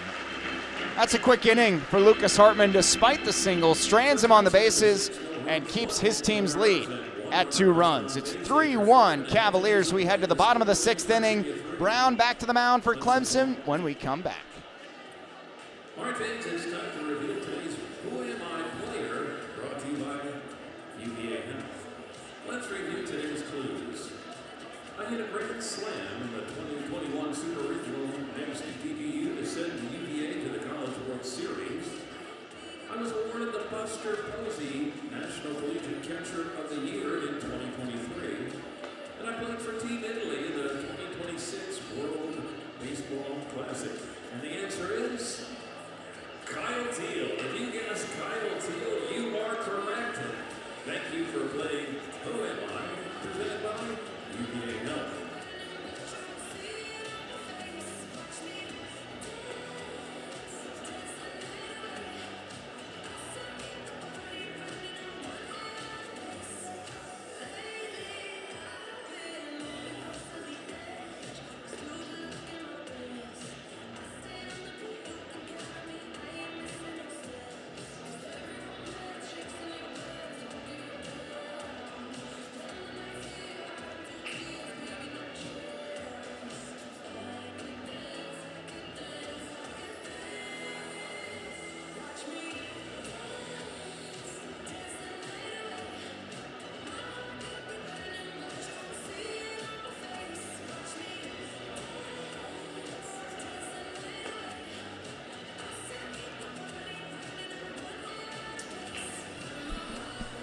Heart of the order due up here for Virginia. It'll go Tiroli, Parada, Weatherspoon, 2, 3, and 4 as the Hoos look to add to their 2-run lead here in the bottom of the 6th inning. It's 3-1. Cavaliers trying to come away with a series win. 3 solo homers have paced the offense today. One of them from Joe Tiroli, leading off, takes a pitch inside, 1-0. We continue to look around the ACC this afternoon. Number 8, Florida State leads Notre Dame 5-1 as Tiroli rips one down the left field line, but that's foul. 1 ball, 1 strike. Florida State getting the win yesterday in Tallahassee after they got swept in Atlanta last weekend. This one through the left side off the bat of Joe Tiroli. That's a single, but it gets Virginia on the bases here to lead off the bottom of the 6th inning.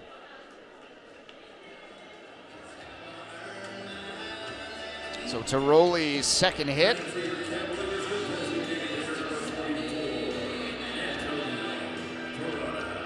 The Noles also trying to get back into the top half of the ACC, or get closer to the top of the standings, really. 6 ACC losses. NC State and Wake will play today at 4 o'clock as Antonio Parada gets into the box here. Fouls that one away, and if you were checking that score last night between the Demon Deacs and the Wolfpack, your eyebrows probably raised. 22-1. The Deacons won over the Wolfpack yesterday in Winston-Salem. 0-1. Parada takes inside. 1-1. Cal protecting home field out in Berkeley against Louisville yesterday. 8-5 winners. The Bears over the Cardinals. Miami goes to the West Coast and picks up an opening win against Stanford. Parada pops this one up. Dion Brown was underneath it. Now it's called off by the shortstop, Lichtenberger, on the pitcher's mound. Makes the call. That's who you defer to on the infield. The shortstop's got to take charge. Brown was there just in case he needed to be. But once somebody calls him off, he tucked and run, really. And Parada pops out. He's 1 for 3 today now. But Jake Weatherspoon batting here. Runner still at first. Weatherspoon grounds it through the left side. About the same place that Tiroli hit his. 2 righties with singles here in the inning.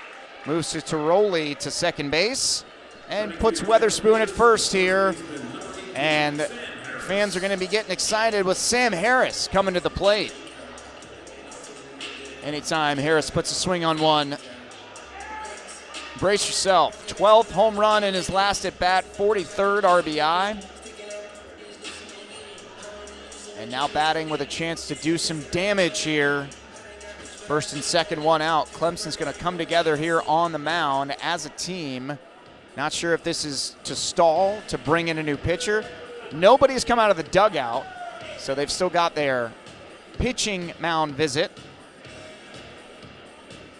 Going back to our scoreboard report, Virginia Tech, a win over Pittsburgh yesterday, 11-6 in that one.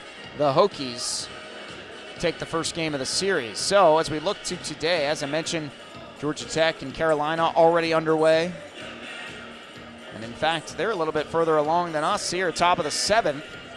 And again, it's Carolina leading 10-4. Heels trying to win the series against the Jackets and maybe get into the driver's seat of the ACC. And here comes Eric Bakich out of the Clemson dugout. And I do believe Dion Brown may be done for the day.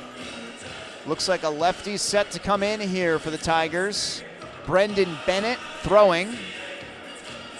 Now hydrating. But the umpire probably going to force the move here from the Tigers. 2 singles in the inning, one from Tiroli, one from Weatherspoon. Umpire comes in. And giving him a moment more. And now they'll make the move. So a long stalling there from both the infield and Coach Bakich. But pitching change coming. It is going to be Bennett, the lefty, out of the pen. And we'll step aside for just a moment as Virginia, a promising developing inning here. First and second, one out. New pitcher coming on for Clemson. We'll come back in just a moment at Dish Room Park.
New pitcher on for Clemson is the left-hander, Brendan Bennett. Redshirt freshman from Novi, Michigan, or Novi. May not have that pronunciation right. Out of that high school as well. The lefty comes on. 12 appearances, 13 2/3 innings. Specialist, it seems. But he has been lights out for the most part. He starts the AB to Sam Harris with a strike on the outside corner. Bennett, a 1.98 ERA, 18 strikeouts, 8 walks. Just 3 earned runs, as I mentioned, 4 runs total on 8 hits. 0-1. Harris swings, comes up empty. 0-2 now. Tiroli's in scoring position at second base. Weatherspoon is over at first base. 2 singles this inning. Cavaliers looking to pad their lead. 0-2 swung on and missed. 3 pitches, 1 out for Bennett there. That's big time coming on in relief in a close game like this. And does Clemson continue the chess moves, or do they leave him in to face Johnson? Feels like he's going to stay in. Confident with the lefty right now after that at bat. 2 outs. Johnson line drive into left field. They're going to wave Tiroli around third. Throw comes into second, so he will score. And Kyle Johnson delivers an RBI single here in the bottom of the 6th inning to pad that lead to 4-1. Third hit of the inning. First off of Bennett. Tiroli running hard, scoring. They tried to get Weatherspoon off the bag at second on the throw, but he was able to make his way back. Tiroli scores. Johnson delivers. 4-1, Virginia. Now Zach Jackson. Another lefty-lefty matchup, but here comes Eric Bakich again. A little surprised they left him in to face Johnson and then wouldn't leave him in to face Jackson, the left-hander. But these coaches know much more than I do when it comes to tendencies, numbers, and everything. So you got to defer to the coach there. But this could just be a little pep talk here as well. He's talking to Bennett on the mound. The umpire will come in to break it up. Virginia hasn't left as if they are for sure this is going to be a pitching change. You get the matchup with Jackson. Now you do have 2 righties on deck. This may just be a get this out. No, they're going to make the move. Another pitching change here for the Tigers. Kyle Johnson delivers an RBI single, and the Hoos are now up 4-1. Second pitching change of the inning coming for the Tigers, and Virginia with a runner at first and second. 2 outs. Once again, new arm coming in for the Tigers. We'll come back in just a moment from Dish Room Park.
Second pitching change of the inning here for the Tigers. They're going to go with the righty out of the pen, making 12 appearances as well. It's Ariston Veazey, 15 in the third innings, 4 earned runs, 5 hits, 21 strikeouts, just 10 walks. And he will be facing Zach Jackson here after Kyle Johnson's RBI single. Got the Who's another run. Jake Weatherspoon out in scoring position, first and second here for Virginia. First pitch from Veazey misses low and away. 8 hits now for the Cavaliers. The first run not scored via a home run. That RBI single from KJ. Jackson looking for his first hit today. And watches a strike. 81 miles an hour there with a little bit of break across. Veazey, Alabama transfer.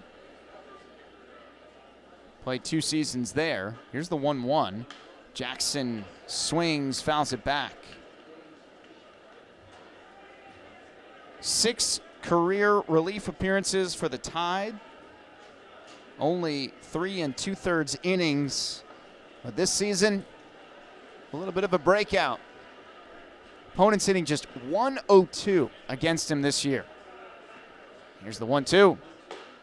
Called, strike 3. Jackson goes down looking this time. He's struck out 3 times, not the hat trick he's looking for. But Virginia adds another run to their total. They lead 4-1. We're headed for the late innings now. Top of the 7th when we come back. Looks like Hartman is set to return to the bump for Virginia in the top of the 7th when we return. Gene Allen, congratulations, Gene. Report to the marketing table behind section 108 to claim your prize. Are you looking for the latest apparel and gear to wear to the game? Head to Alumni Hall in Barracks Road. UVA students and faculty get 10% off every purchase with an ID, so load up on the latest and newest gear at Alumni Hall and alumnihall.com. Fans, please be aware that any vehicles parked in JPJ lots or the garage must be vacated by 30 minutes after the game. If you are planning to attend the Billy Strings concert, you still must exit the parking lot. Thank you.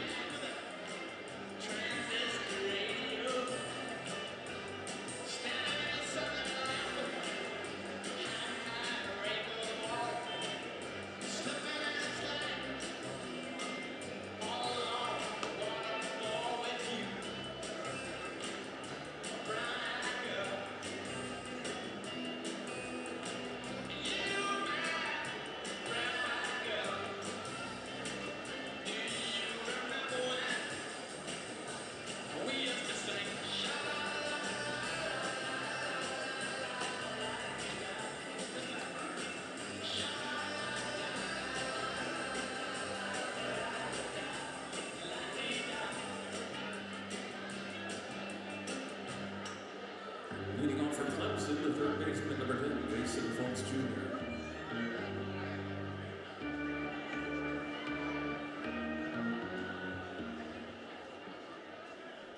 Back with you here, top of the 7th inning. Virginia leads Clemson 4-1, going for the series win.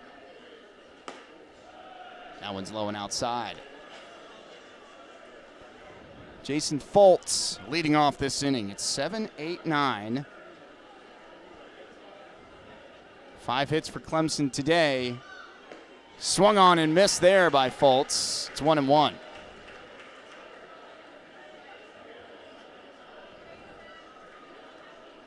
Clemson has not scored since that first inning. An RBI single from Jacob Jarrell. 1-1. Checked his swing. He went. That time, that's going to get a cheer from the orange and blue fans. 1 ball, 2 strikes. Pitching is ruled mostly here this weekend. A 6-4 win for Virginia Thursday, 5-1 for Clemson last night. 4-1 lead for Virginia here today. Outside, tried to get him to chase there, but he didn't bite. Not a bad pitch there as Fultz struck out looking back in the 2nd, then singled in the 5th. 2 balls, 2 strikes. And that drops in for a called strike 3. Well, looked like Foltz may have been trying to protect the outer half of the plate there, and Hartman came inside on him. Got the call, got the K. One away here in the top of the 7th. Looks like we've got a pinch hitter here for the Tigers. And, well, we saw him on the mound Friday. Dylan Harrison is going to bat here for the Tigers. He is listed as a two-way player, right-handed pitcher and infielder, standing at 6'5", the freshman out of Fontana, California. First pitch, he grounds past Joe Tiroli into right field. Well, stay ready on the bench. Dylan Harrison with a pinch hit single off of Hartman here, replacing Jackson Moore in the order, who was 0 for 1. But Harrison delivers a single, getting Clemson going here. Is he going to stay in to run? Looks like he is. Well, Harrison, no stats offensively to speak of, so looks like that's his first hit of his Clemson career. I'll have to confirm that to be sure, but that is a strike into Lichtenberger. He didn't look thrilled with the call there. Harrison over at first base.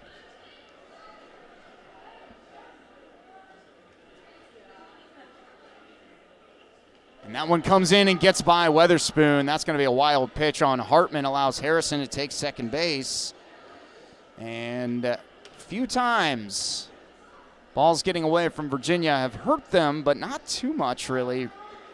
They've been able to, as I mentioned, limit any damage. And even in that first inning, just the one run came on a 2-out clutch base hit from Jacob Jarrell. Lichtenberger swings at that one. Fouls it into the dirt. It's 1-2. So Dylan Harrison pinch hitting and hitting in the opportunity. Here's the 1-2. High in the air, right field. Johnson looks like he's going to run out of room at the track. Reaches up and pulls it back.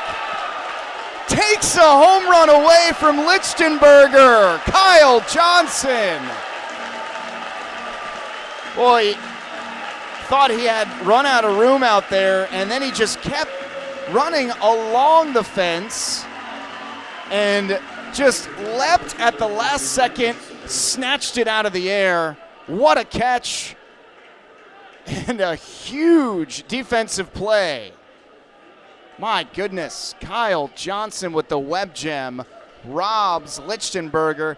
Upon second look, might not have left the yard, but certainly would have been extra bases. And Johnson, the defensive play of the game. Throw back to second. They very nearly had him picked off. I do think Harrison's hand got back in there, but that was close to getting the Hoos out of the inning. Harrison obviously has not had too many opportunities on the bases, and he almost made his coach rethink about sending him in the game, but he's back out there with a lead and a healthy one. He's got a long frame, so he can reach out and get back. Nate Savoy now. He's outside. Well, you think if Hartman can get through this inning, Cavaliers have 6 outs to get, you'd think Tyler Kappa would be called upon. He got the save Thursday night. Savoy, 1 for 3 with a single. That came in the 3rd inning. 1-0. Outside again. Seems like Hartman is maybe pitching carefully to Savoy here off the plate. Don't want to leave a mistake up for a guy who hit 2 home runs yesterday. Second one was absolutely crushed to left field. Cleared the left field bleachers. Here's the 2-0. And that one lined out to left and off the wall. Bounces to Didowick. 1 run's going to score as Harrison comes home. Nate Savoy, a thumper off the left field wall, is an RBI double. Gets Clemson back on the scoreboard here in the top of the 7th inning. trimming that Cavalier lead back down to 2 runs, 4-2 Hoos. Nate Savoy had a feeling he was probably going to impact today's ball game with the weekend he's had, and he drives in a run with the RBI double. Screamer off the bat.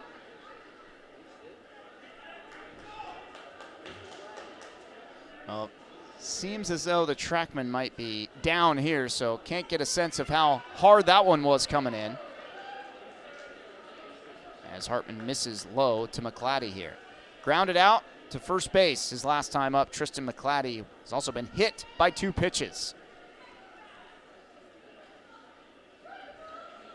Runner at second base is Savoy now as Hartman misses and he falls behind here 2-0. And fell behind to Savoy. Top of the order. A base hit here would cut this down to a one-run game with Savoy and his speed out on the base paths. 2-0. And he caught the top of the zone. McClatty took it, probably thought it was a little high. Hartman gets the call, though. It's 2 balls, 1 strike. 1 run here in the inning for the Tigers. Gets the fastball by him. How about touching 94 there, Lucas Hartman. 1 pitch away from getting out of the frame. Lead intact. 2-2. Hit in the air to right. Johnson going back again and at the track makes the catch. Boy, McClatty gave that one a ride, but not far enough into right field. Johnson, his second catch, that one a little more routine. An exciting inning. Clemson does get a run, but Virginia holds the lead. And it's time for the 7th inning stretch now here at Disharoon Park. Cavaliers lead the Tigers. Let you listen in to the sounds of the ballpark. During the 7th inning stretch, who's leading? 4-2.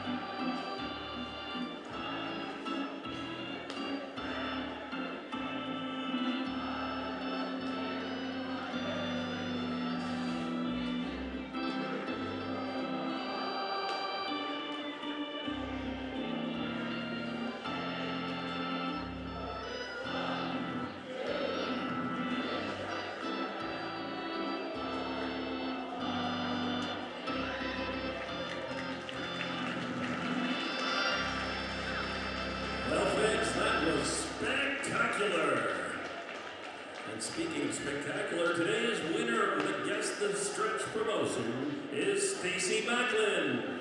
Stacy Macklin, please report to the marketing table behind section 108 to claim your prize.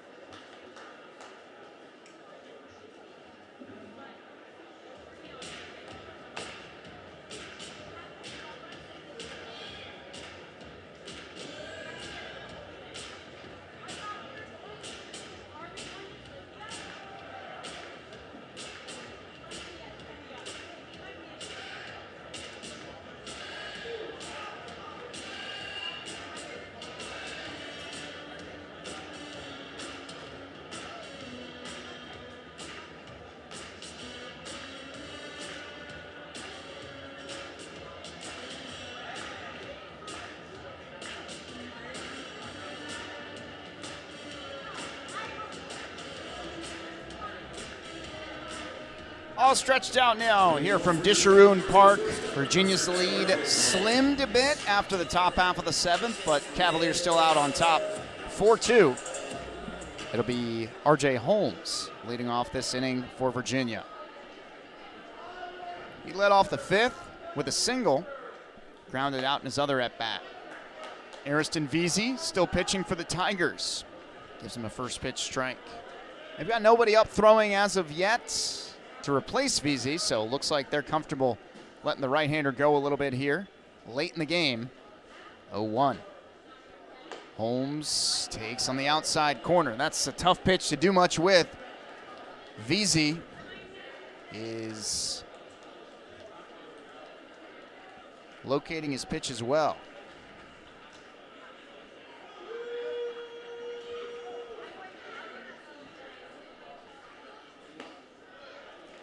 And that one just a little bit too low that time for RJ. So now in 28 at-bats, RJ Holmes has 10 hits. Again, just his 4th start of the year and his 10th game played. So that one bounces in. Check that. RJ's 6th start of the year. My mistake there, but 2 homers, 5 RBIs. Had a great at-bat the other night against Canuck, where he fought off from an 0-2 deficit, singled the next batter, AJ Gracia, 3-run home run.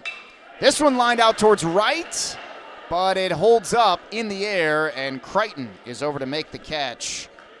Well struck, but Holmes took it to the opposite field. That's what you're supposed to do.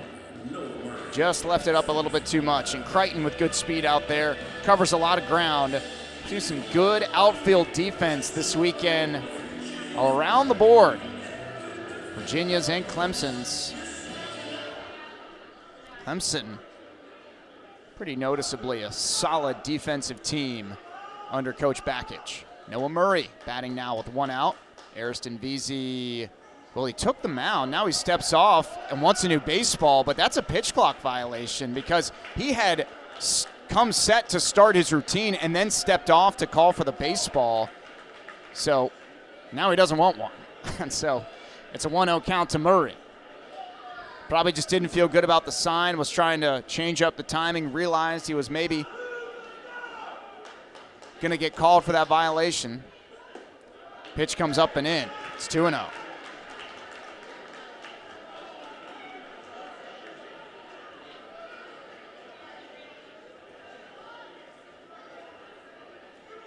Murray popped out into a double play as last time. Skies one in the air towards left. And shielding his eyes from the sun, Nate Savoy. Well, they say he made the catch and then on the transition made the drop, so Murray is out. Third base umpire was right on top of that one because as soon as it hit the ground, heard a bunch of oohs from the Virginia fan. Very nearly a costly mistake, but umpire says it's on the transition, taking it out of the glove, so it is a catch, and it's an out.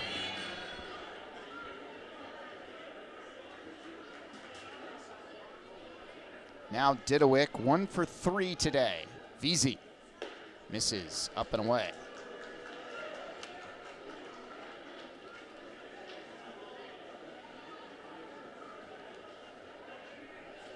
Didowick's home run in the first, officially an inside the park home run. Swings and fouls that one back. It's 1-1. Had a smile after that swing. He either got fooled and was acknowledging it or knew he just missed that one. 1-1. He hit it to dead center field, bounced off the wall. Clavon went up for it and then just kind of let it roll. And I think because Clavon knew it hit above the line, but Didowick kept running. Umpires didn't signal home run. There's a breaking ball called strike. Nice pitch there from VZ. It's 1-2. So Didowick got a home run the hard way, ultimately, by running all the way around the bases, his 6th of the season. Leading off today as the Cavaliers are down AJ Gracia and Eric Becker, but they lead in the bottom of the 7th, 4-2. And Didowick stays alive, fouling that one away.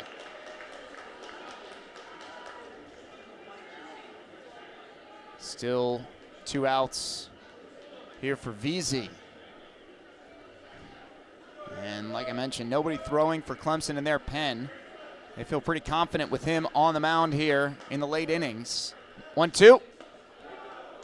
Looked like a very similar pitch that was just called a strike. Didowick takes for a ball. Might have been a touch lower this time, 2-2. That's a tough one to take, but Didowick proven right.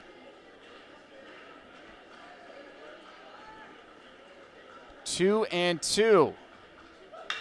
Hit in the air out to left. It's carrying. Takes Savoy back to the wall. It's out of here. Second of the day for Harrison Didewick. Another solo shot. No question that one got out of here. Clears the yellow line. And the second most prolific home run hitter in Virginia baseball history has his second homer of the day. Virginia gets that run back. They surrendered in the top half of the 7th inning. Harrison Didewick sends a charged one out to left, pads the lead. Off the bat, knew he got it solidly, and that's where a lot of times the ball will just take off, and ones that don't look like they're destined for greatness end up clearing that left field wall just like that one. Harrison Didewick adds to the Virginia lead, back up to 3, 5-2. Now Joe Tiroli after a first pitch strike. Ball bounces and off of the catcher there, Jarrell.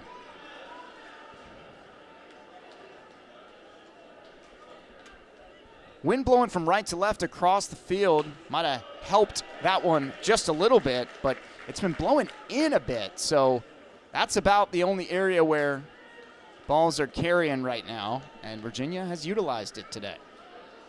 2 balls, 1 strike. Here to Tiroli. He's got a solo home run.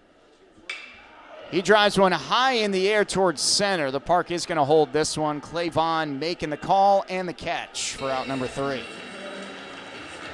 Solo homer for Harrison Didewick, and Virginia gets a run back, and their lead back up to 3 after 7. Cavaliers 5, Tigers 2. Hoos need 6 outs to get a series win. Looks like Hartman will return to the mound when we come back on WINA.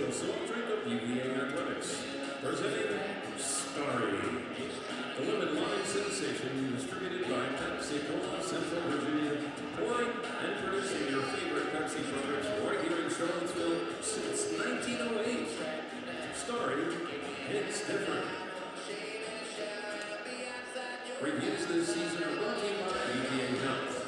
UVA Health brings life into focus with LASIK eye surgery, so you can see every pitch clearly and never miss a play. Learn more at uvahealth.com/clearly.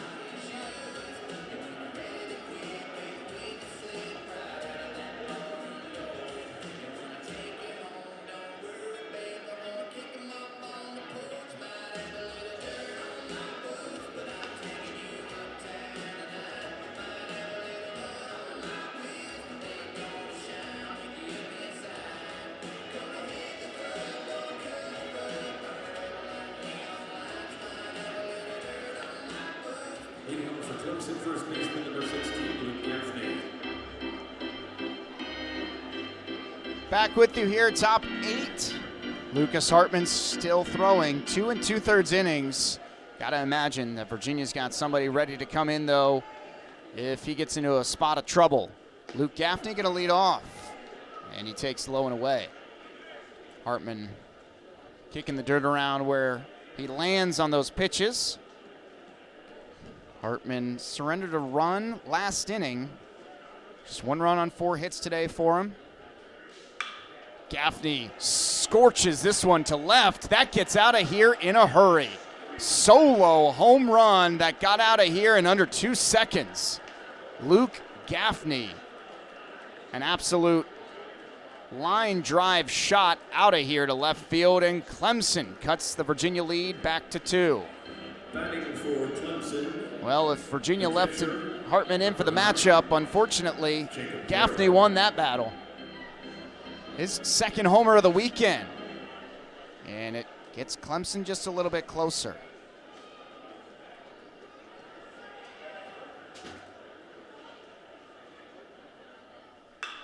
This one hard hit to left. It's going to hang up, though, and caught by Didowick this time. So 2 hard hit balls on a line to left field. 1 exits, 1 caught. 3-5 Clemson trails, but they're starting to put some good swings on Hartman here. Wonder how much longer he's got. Now just 5 outs to get. Tyler Kappa looks like he's set to come in for the Who's. Is it going to be now or perhaps after this batter? Bryce Clavon has not had the best day at the plate for the Tigers. 2 strikeouts and a pop-out. Looks like Virginia will make the move. Coach Brady Kirkpatrick makes the decisions on the mound. It will be Tyler Kappa coming on. He'll enter here in the top of the 8th inning with Virginia leading 5-3. Nobody on, 1 out. Bryce Clavon, the batter. And they'll step aside for just a moment. Back after the pitching change as the Cavaliers dip into the pen once again. 3rd pitcher today is going to be Kappa.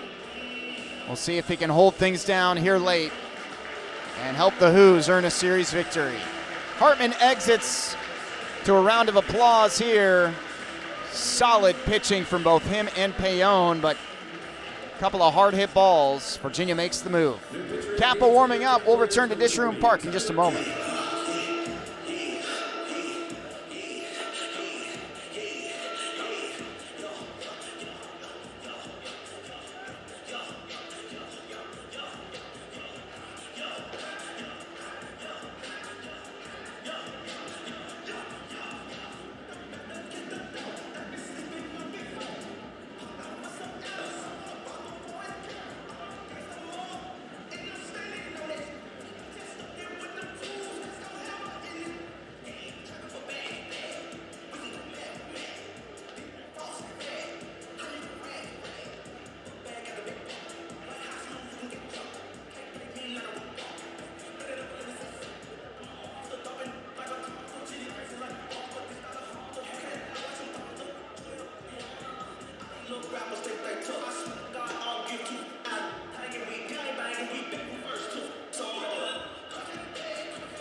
Eastern Michigan transfer Tyler Kappa enters the game for the Who's on the mound. 1 out, nobody on.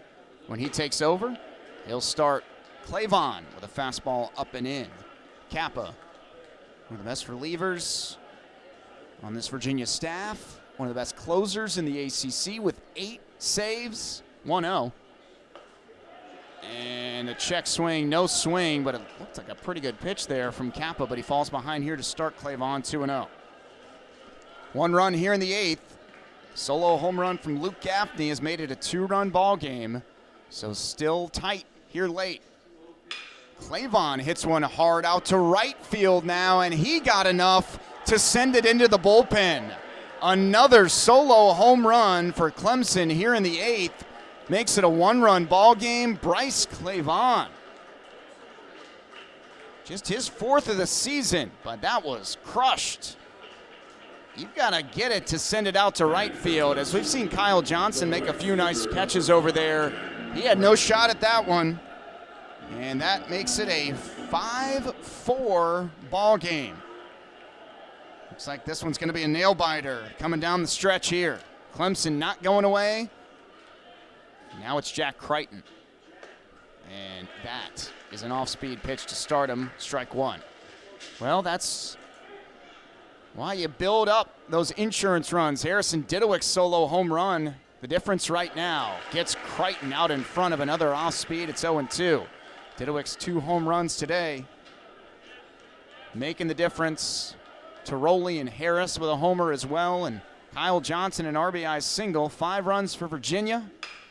As Crichton fouls this one away. Looks like he's coming up attacking the fastball as he pushed that one out to the opposite side on the right field line. 0-2 still. Crichton is 0 for 3, although he did reach on a wild pitch on the strike 3. This one, bouncer past Murray at third base. He had to go backwards, tried to field it on a hop, and it gets by Murray into left field. He pats his chest, but now that is the tying run aboard here in the 8th inning. Who's need to sharpen up here? No room for error. That is the first error for Virginia. Noah Murray can't come up with that one. Crichton gets aboard. Kappa misses upstairs now. Just trying to settle things down. Has not gotten an out since entering in. A homer and a single now. Jason Foltz has 1 hit in 3 at-bats today. Check to swing. Home plate umpire makes the call. Says he went. It's 1-1. That one bouncing in. Dylan Harrison is on deck. Got a hit in his first career at bat for the Tigers last time up, after he pitched on Thursday night. 1-1, catches the outside corner. Weatherspoon holds it there, gets the call, 1-2. Foltz struck out looking against Hartman his last time up.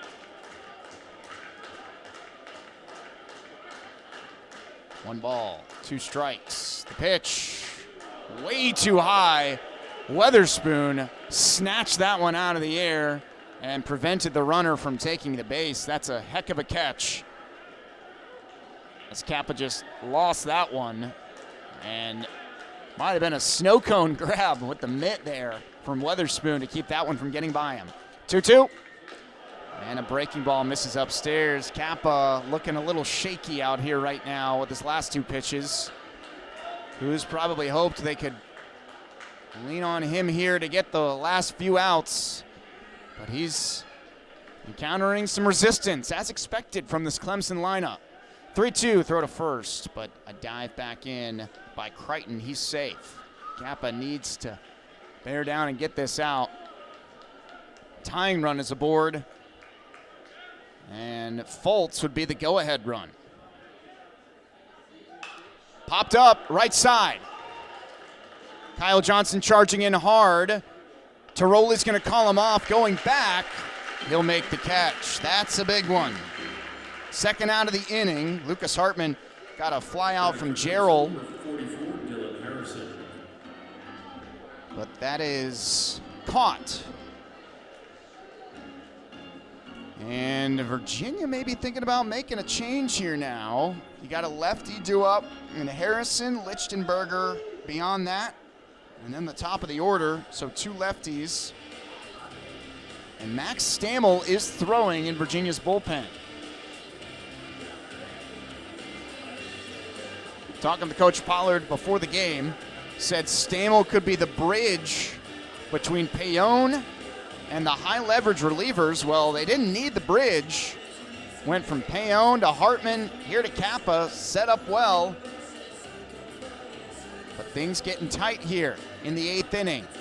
Who's clinging to a 1-run lead here?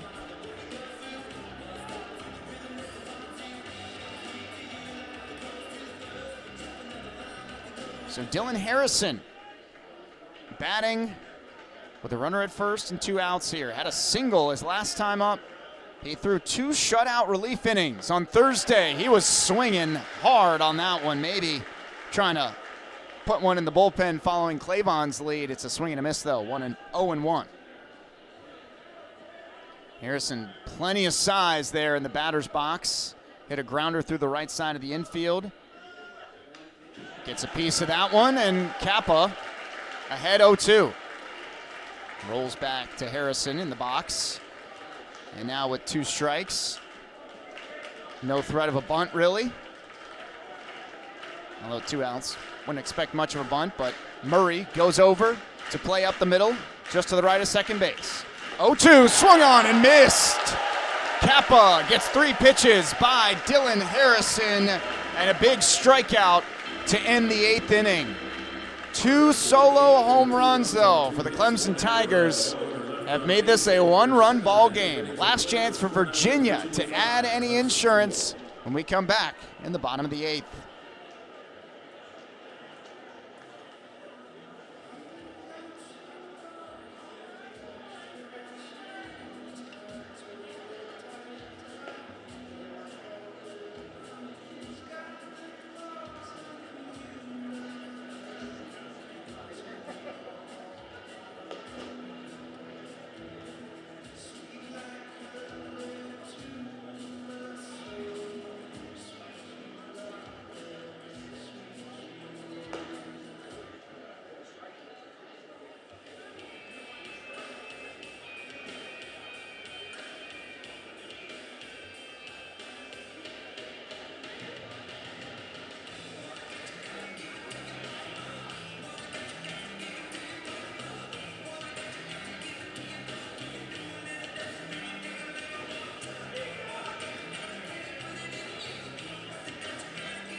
Last chance for Virginia to add to their 5-4 lead now after 2 runs for Clemson in the top half of the 8th inning. It'll be right in the middle of the order. 3, 4, 5, Parada, Weatherspoon, Harris, each with a hit. Harris with a solo home run today.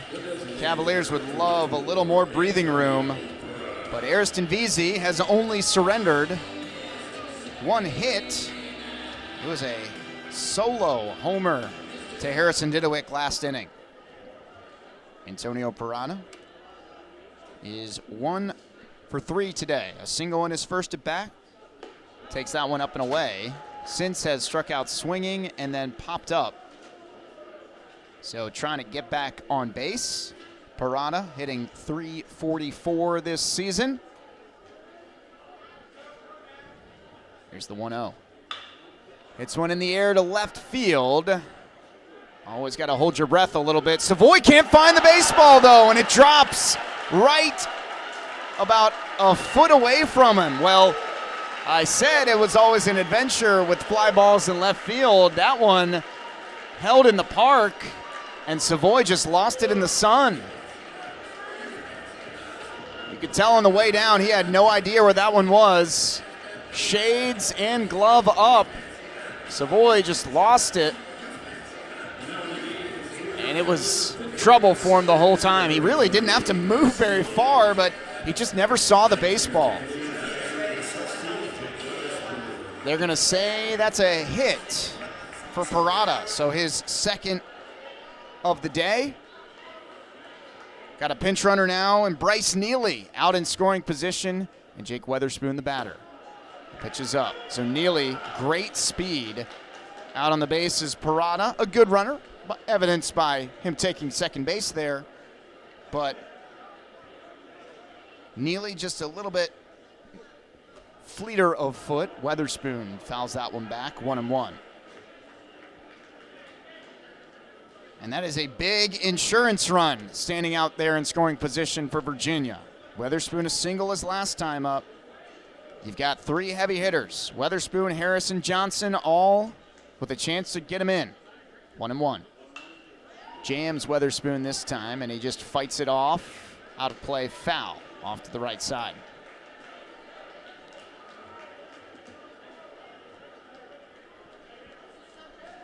One ball, 2 strikes. As Neely gets a lead. Nobody holding him on now. Weatherspoon goes down swinging. Well, that was one opportunity there. Ariston Veazey does a nice job bouncing back after, I'm sure, a frustrating drop out and left. Savoy just never able to find the baseball. Now it's Sam Harris. Ariston Vesey just trying to keep this game in a one-run deficit, but I think Clemson may be looking to dip into the bullpen. And again, the Tigers are going to play the delay game here. Everybody's going to come out, but nobody's going to come out from the Clemson dugout.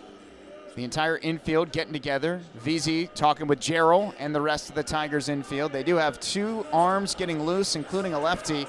Got to think that's who they'd go to most likely with this scenario with the lefty Harris due up. That mound visit concludes. Jarrell looks back to the dugout. And, well, looks like it will be Vesey staying in the ballgame. Harris got a first pitch that he liked, swung and missed. 0-1.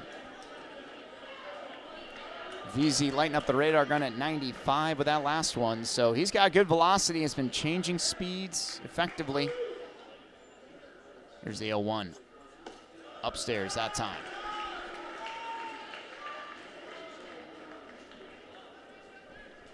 Harris's 12th homer of the year came back in the fourth inning. Another solo shot. This Virginia offense that's had 4 of them today. Harris jammed. And that is a swing and a miss. 1-2. Kyle Johnson on deck for Virginia. He drove in a run his last time up. Harris trying to do the job here. Fights one off, pops it up. Left side.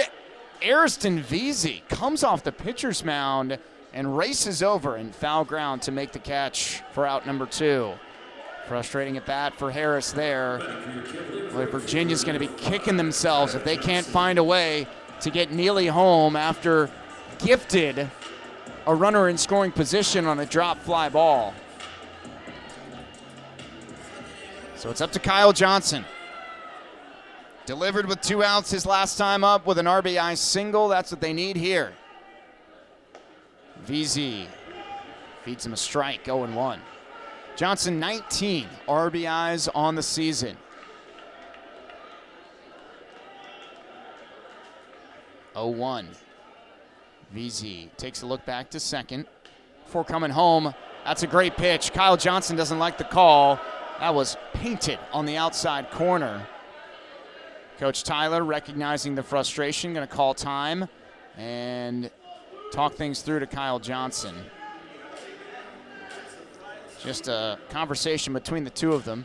Do have one quick update for you. As we take a look at the scoreboard. How about North Carolina run ruling the Georgia Tech Yellow Jackets to get the series win in Chapel Hill. First series loss in conference play for the Yellow Jackets. And now the two teams going to be tied at the top of the ACC standings going into tomorrow's finale. 0-2 here. Bryce Neely out at second base, hoping to be brought home. Kyle Johnson swings and misses. Ariston Vesey. What an effort from him. Keeps this a one-run game. Cavaliers strand a runner, a very important runner in scoring position. It's up to Tyler Kappa to try to get the final 3 outs to get the series win for the Hoos. 5-4, Virginia will come back in the top of the 9th from Disharoon Park. Enjoy a meal and drink after each game. Fans, please be aware that any vehicles parked in JPJ lots or the garage must be vacated by 30 minutes after the game. If you're planning to attend the Billy Strings concert, you still must exit the parking lot. Thank you.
So here we go.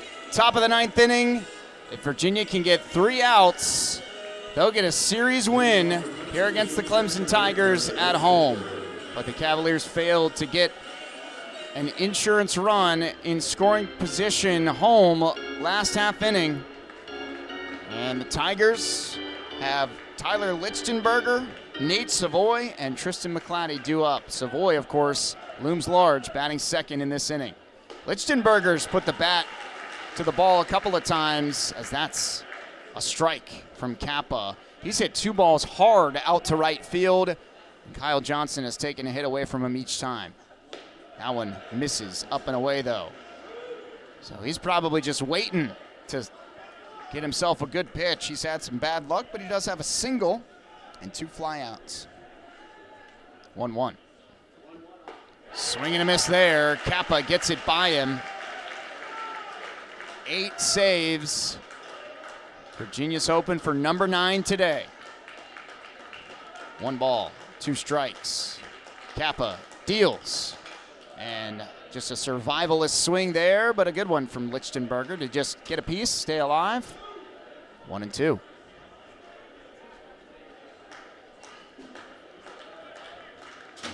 Lichtenberger just trying to find his way aboard here. Virginia's got him played straight up on the infield.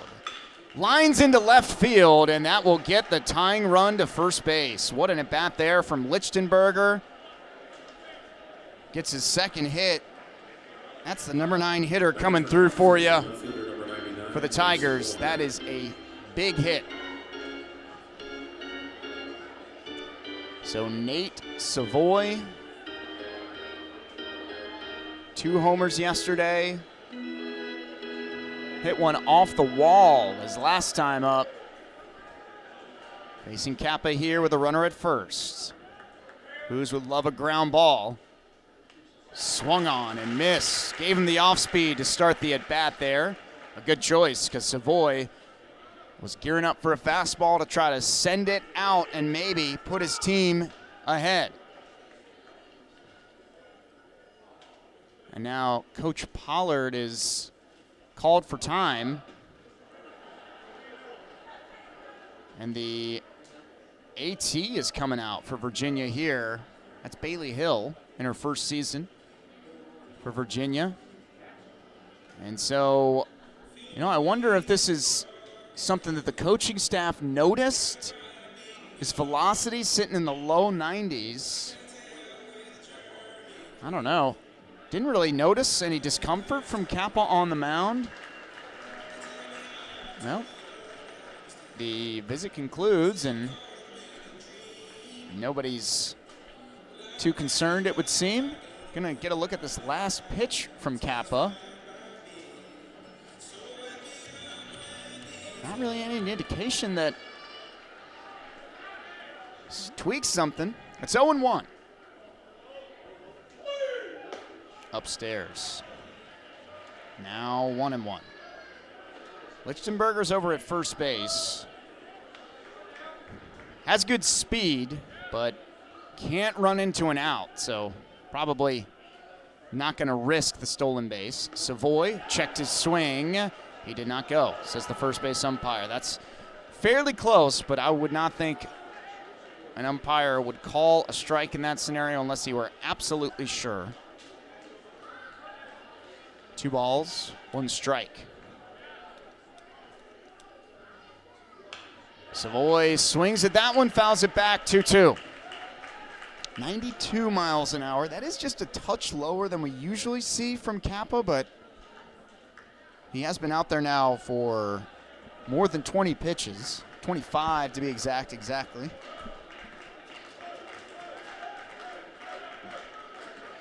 Leadoff single for Lichtenberger puts the tying run aboard here for the Tigers. 2-2.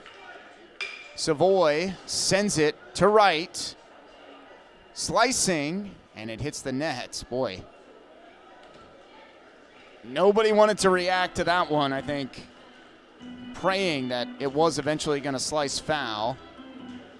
But he put a pretty good charge into it. Just a little late there. 2-2. is going to be a nail-biting ending for Virginia fans. Savoy lines it out to left field. Didewick slides and makes the catch, sinking on him quickly, but he snatched it just before it got to the ground. A huge catch there from Harrison Didewick. Player of the game right now for the Hoos. Great defensive left fielder. And Savoy maybe just hit it a tad too hard. Boy, thought that was going to be trouble off the bat. Now it's Tristan McClatty. You get through Savoy, but you still got some heavy hitters due up here for Clemson. McClatty checked his swing. Umpire behind the plate says, yes, you went.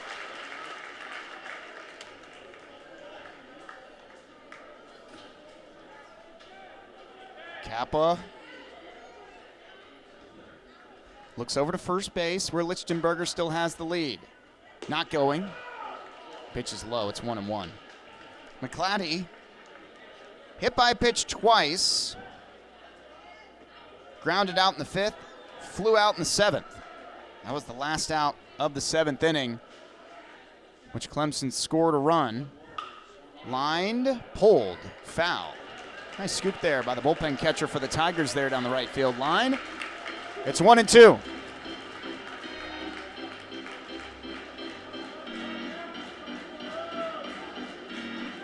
See what pitch Kappa looks to go to here with 2 strikes.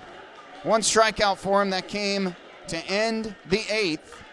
Still got Lichtenberger over at the bag. The pitch. Lined out to left field. Didewick chasing it again. He makes another sliding catch to rob McClatty of a base hit. Boy, Harrison Didewick covering a lot of ground out there in left field. Fans getting nervous, but Didewick making the plays necessary right now for the Hoos. And that'll bring up Luke Gaffney. Pitching coach Brady Kirkpatrick's going to come out to the mound to talk through this at-bat here. You got a righty-righty matchup, but you've got Luke Gaffney, who's got 2 home runs this series, hit a screaming line drive out of here his last time up. He represents the go-ahead run. Harrison Didewick has almost single-handedly saved this Virginia game and prevented the Clemson comeback here defensively in the 9th. 2 homers for him today as well.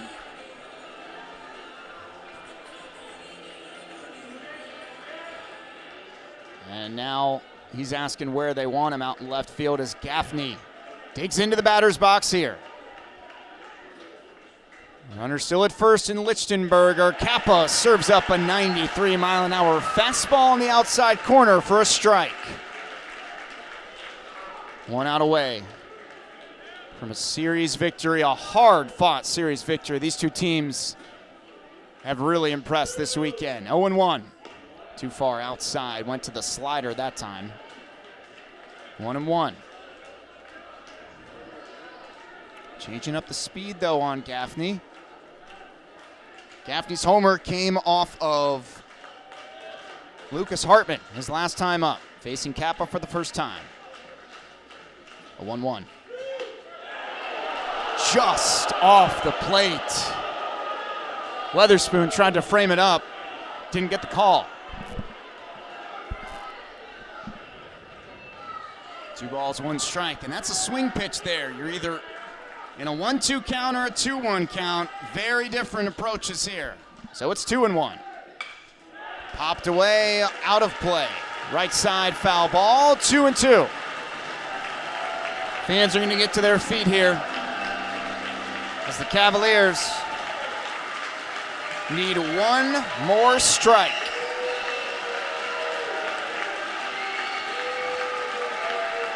Lichtenberger gets his lead over at first base. Kappa gives him a look. He looks back home. He delivers outside. Ball 3. Well, that will allow Lichtenberger to get a head start here because the count is going to be full with 2 outs and the payoff pitch.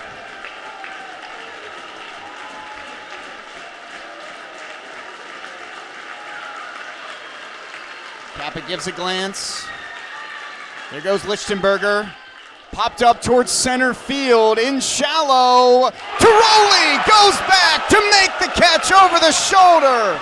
Virginia's going to hang on for a one-run win to take the series over the Tigers. What a game. What a series here this weekend. Cavaliers win 2-1. The Tigers drop this one. Cavaliers move to 12-9 in league play. And they send these Who fans home happy. What a performance offensively and defensively by Harrison Didowick. 2 homers, makes a couple of game-saving catches as well in the process, and the Who's come away with the victory. 5-4, your final score. Thanks for listening in to the broadcast today here on YouTube on Virginia Sports TV. Next up for the Who's, they'll take on the Liberty Flames coming up just a few days away. Tuesday the 22nd, Cavaliers have the Flames at 6 p.m. You can listen to that broadcast on News Radio WINA. But for today, I'm Adam Hawes signing off. Cavaliers win the game and the series over the Clemson Tigers. Final score today, 5-4. Lucas Hartman gets the win. Tyler Kappa gets the save. Cavaliers get the series over Clemson. First time in 4 years these two teams have met. It was a good one. Thanks for listening in today, and we'll be back on Tuesday here from Dish Room Park. Adam Hawes signing off. Thanks for listening to Virginia Baseball. Must be vacated by 30 minutes after the completion